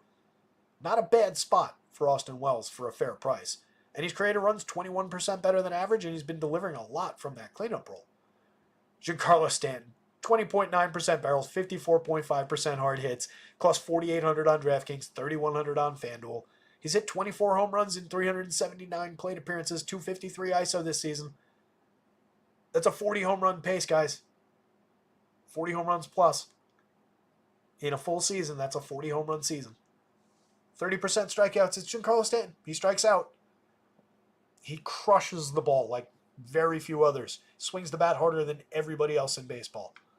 That's all I care about. Jazz Chisholm, 52-34. 3 positions on FanDuel's ideal. Sticking him at second base is great. Third base works for me. Outfield is probably my least favorite spot, but he's perfectly playable there. Only third base on DraftKings, but that's fine positionally with the way this team's set up. 5,200. He's got a 10.7% barrel rate, 22 home runs, and 30 stolen bases. Been really good for the Yankees since they picked him up. Solid 116 WRC+, plus, a 194 ISO. Does a little bit of everything for you. Good spot in the lineup against a extremely gettable righty. Looks like a great day for some Jazz. Anthony Rizzo, I'm hoping, goes a little bit overlooked. 2,700 at first base is a very good price. 3,900 at first base. I know he hasn't been very good since that concussion midway through last year. This is a guy who hit 30 home runs pretty regularly for about 10 years.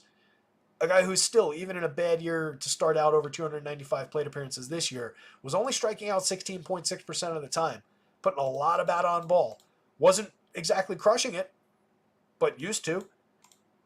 Any given slate upside is pretty high for these prices with Anthony Rizzo. And when you get him against Jack Leiter here, with Leiter without his feet on the ground in the show yet, sign me up. Anthony Rizzo is the home run pick of the day. Anthony Volpe, mix and match quality shortstop, 11 home runs, 25 steals, 94 WRC plus. He's just okay. Alex Verdugo, mix and match quality outfielder at the absolute best, and really not even that. 294 on base, 84 WRC plus. I don't think it's a terrible mistake to consider some Rangers, especially 150 lineups. You absolutely should have some Rangers bats in your pocket. Wrong day against Cole, and you'll be sitting on some under-owned gems. And Cole, I don't want to say is going to give up a home run, but there's a pretty decent chance. It's just what comes with the home run. Does he give up more than one? How inefficient is he? Again, the walks are up, the strikeouts are down. Semien for 5,000, 3,400. Expensive to draw against Garrett Cole, but for Marcus Semien, those aren't terrible prices. 18 home runs, a 151 ISO, and 97 WRC plus, and kind of a down year is not ideal, but you're not going to the Rangers and then not playing Marcus Semien at second base too many times. Corey Seager makes up for some of that dip, 12.19 in the home run model. He's got 30 on the year, a 236 ISO, crushing the ball when he makes contact with it, 58.39 at shortstop. Premium talent, high priority bat when you're going to the Rangers. Top priority bat when you're going to the Rangers. Josh Smith, playable, 39 at third base and in the outfield on DK, 3,000 third base shortstop on FanDuel, 12 homers, a 352 on base, a 144 ISO, 119 WRC plus, continues to get involved for this team. Doesn't stand out in any way, but an inoffensive option for a fair price at playable positioning. Adolis Garcia, 44-33 in the outfield, 21 home runs and 11 steals. If we're just looking for counting stats, we've been okay. 12.4% barrels and 47.6% hard hits to support the upside, the idea of a big any given slate spike. 8.03 in the home run model is not nothing. 174 ISO is disappointing for him. 90 WRC plus is very disappointing for him. He's way off the mark from what we expected this year, but the contact is good. The totals in terms of counting stats are okay. And he's very cheap for his talent. So definitely in play if you're going to Rangers. Nathaniel Lowe, a good hitter with a good on-base percentage at 348, 109 WRC plus, very capable of getting involved for just 36.28 at first base. Playable on either side if you're stacking Rangers. Not a reason to go to the Rangers, but he's very much in play in Ranger stacks if you do go to the Rangers. Josh Young, 37, 3,000. Him being that cheap is kind of appealing. He's hit 5 home runs in 131 chances. Had a decent year for power last year. Has a lot of power in that bat. And a good bat overall as well. 9.7% barrels, 43% hard hits from a third baseman. Not bad. Wyatt Langford, not the rookie year we expected. 8 home runs, 12 steals. He's been just okay. He's a mix and match outfielder. Kind of just another outfielder even at price. Jonah Heim, a little bit of catcher upside there. Hasn't had the greatest season. 12 home runs. 120 ISO, 75 WRC plus, mix and match quality any given slate. Luda Taveras at 31-26, 9 homers and 16 steals. Not really ideal with just a 281 on base. Doesn't really function as a wraparound with that kind of on base. He's only loosely playable at the bottom of a stack. Yankees bats, Garrett Cole. Rangers bats, I don't see Jack Leiter succeeding here. Even if he finds his form, they're probably not going to give him too much. Like it'll be a situation where it's like, hey, kid, congratulations on going 4 good innings against the New York Yankees. Why don't you go take a seat? The idea of him going like 7 really good innings here seems pretty thin. I'm sure they'd love to see it. Don't get me wrong. Don't really see it in the cards, though. Bryant Garcia's playing the Yanks and the Cubs on DK. I like that. Mom is saying Stanton home run play today. Stanton or Torres. I like Stanton Stanton upside there. I love Jazz for a home run. I like Stanton for a home run. Stanton was way above the magic number. Jazzy was closing in on it, and is a lefty, so there's a lot of upside there. Yanks look really good. Yanks look really good. Hate doing that with the Yankees hat on my head every day, but there are days where they look exceptional, and it's always worth noting, and then there's days where it's just Judge and Soto carrying them to decent projections. Andy calling for the Crawford homer, the J.P. Crawford. Voice squeaked on that one. J.P. Crawford. Not unreasonable. I mean, dude's got some power. if that's who you're talking about. 9 this year on moderate contact. Last year hit 19 in 638 plate appearances, 172 ISO. Look how much better J.P. Crawford was last year than what he's given us this year. Again, that's why I say that Robles should probably hold that down, and you can dip him based on the power output from here. You dip him down to 5, move Turner to 8 would be a better version of this lineup. But yeah, Andy, I don't think that's a terrible call. Definitely an off the beaten path call too. You can ignore the 225 in the home run mile. The one thing I would say is, as we talked about when we were breaking down Beto a little bit, so far this year he's been spectacular at inducing weak and medium and missing barrels and limiting home runs. That's all small samples. So is the sample from last year. It was 9 starts, 50 and 2/3. He was more gettable. These are more like, human contact numbers. But the noteworthy thing is the barrels. The still limited home runs on still excellent contact numbers. So seems like a pitcher who is demonstrably at least okay at avoiding hard hits, avoiding premium contact. Doesn't mean he can't hit a home run against him. And again, it will be an off the beaten path play for a home run. So I don't think you're wrong there. I think it's a worthwhile play. But Beto's interesting in his ability to limit power. Top of the pitching board, Logan Gilbert against the A's. Seems worth doing, 10-5, 9-6. I don't really care about the popularity. There's so many ways to get different on this slate, with basically everything being affordable, depending on which cheap angle you want to take out of the many, many cheap angles we're being offered on both sites. With pitching as cheap as it is across the board, and with so many teams like the Twins that are just so affordable up and down, it's easy to build whatever you want today. Garrett Cole, 10,000, 9,000, totally worth going to against the Rangers. A little bit more downside on, you roll it 100 times, he probably fails more often than Logan Gilbert does. Similar ceiling, similar number of high-end starts. Probably a couple more stumbles for Garrett Cole along the way than for Gilbert. Jared Jones, we just need some innings and some efficiency. I think we're okay on the projection. Need the innings to get to and the pitches to get to any kind of ceiling beyond those medians. But it's fairly priced for the medians and for the strikeout upside. Musgrove against Detroit seems like a really good option, 83, 8,000. That said, I do think the Tigers could be a little bit frisky with all those interesting young lefties. They are the lowest run total on the board for a reason, though.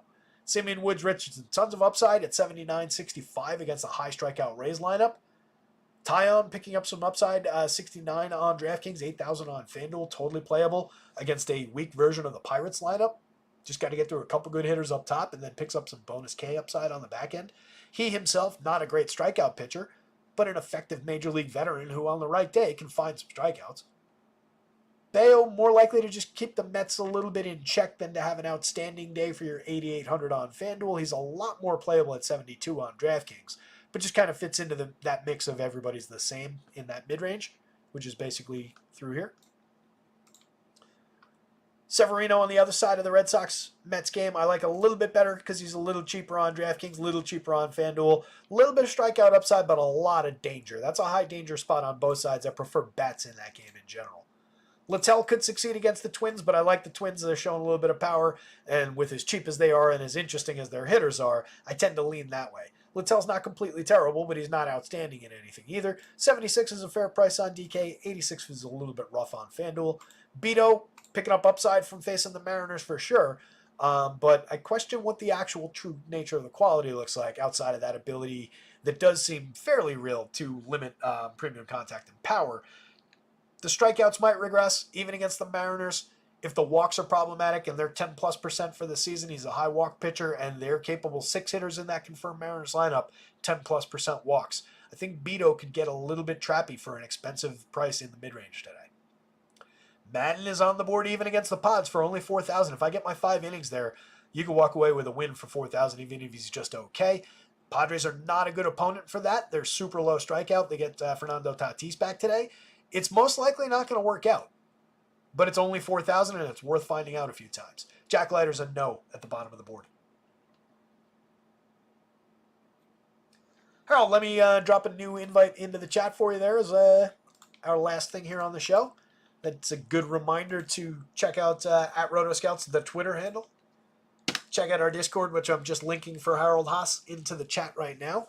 Definitely want to get in there as football season's starting up. There's lively football chat, baseball chat, The guys have been covering WNBA on their own in there for the entire WNBA season. I barely looked at it, but they're rolling in there every single day. I think I love that Kush is providing his own projections in there if you're playing WNBA at all.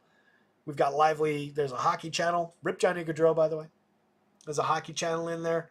All sorts of stuff in the Discord. Hit the like button here. Hit subscribe. Check out our guys over at Ace Mind. Time it right. Remember, they give you a couple days free off the top. So think about the timing. Use them this weekend for free for football. And then when you decide to sign up for the rest of the season, promo code rotoscouts gets you 20% off your first month. So weeks 2 through 5 taken care of. Pretty solid little deal. We'll have some subscription stuff popping up at rotoscouts in the next few days, probably just live on Thursday. I might do Thursday free and Friday, fire it up for the weekends. But projections for week 1 will go live before that happens. So if you're quick, you can grab them and have them for week 1 before any subscription goes up. But we're going to make it super reasonable. It's not going to be a problem for anybody. So hopefully everybody's able to stick with. That said, you guys absolutely rock. Let me throw up the home run board here before I say it, before I say my goodbyes. Give everybody one last look at the home run board, not just the first baseman. But you guys do absolutely rock. I appreciate every single one of you guys hanging out through all these long-winded breakdowns. Hopefully you get a lot out of it. It's a lot of fun for me to do. Looking forward to talking football with you in the coming days. Aaron Judge at the top of your home run board. Yanks look pretty spectacular up and down for power. We've got some Red Sox showing power. A little bit of Twins sneaking in there.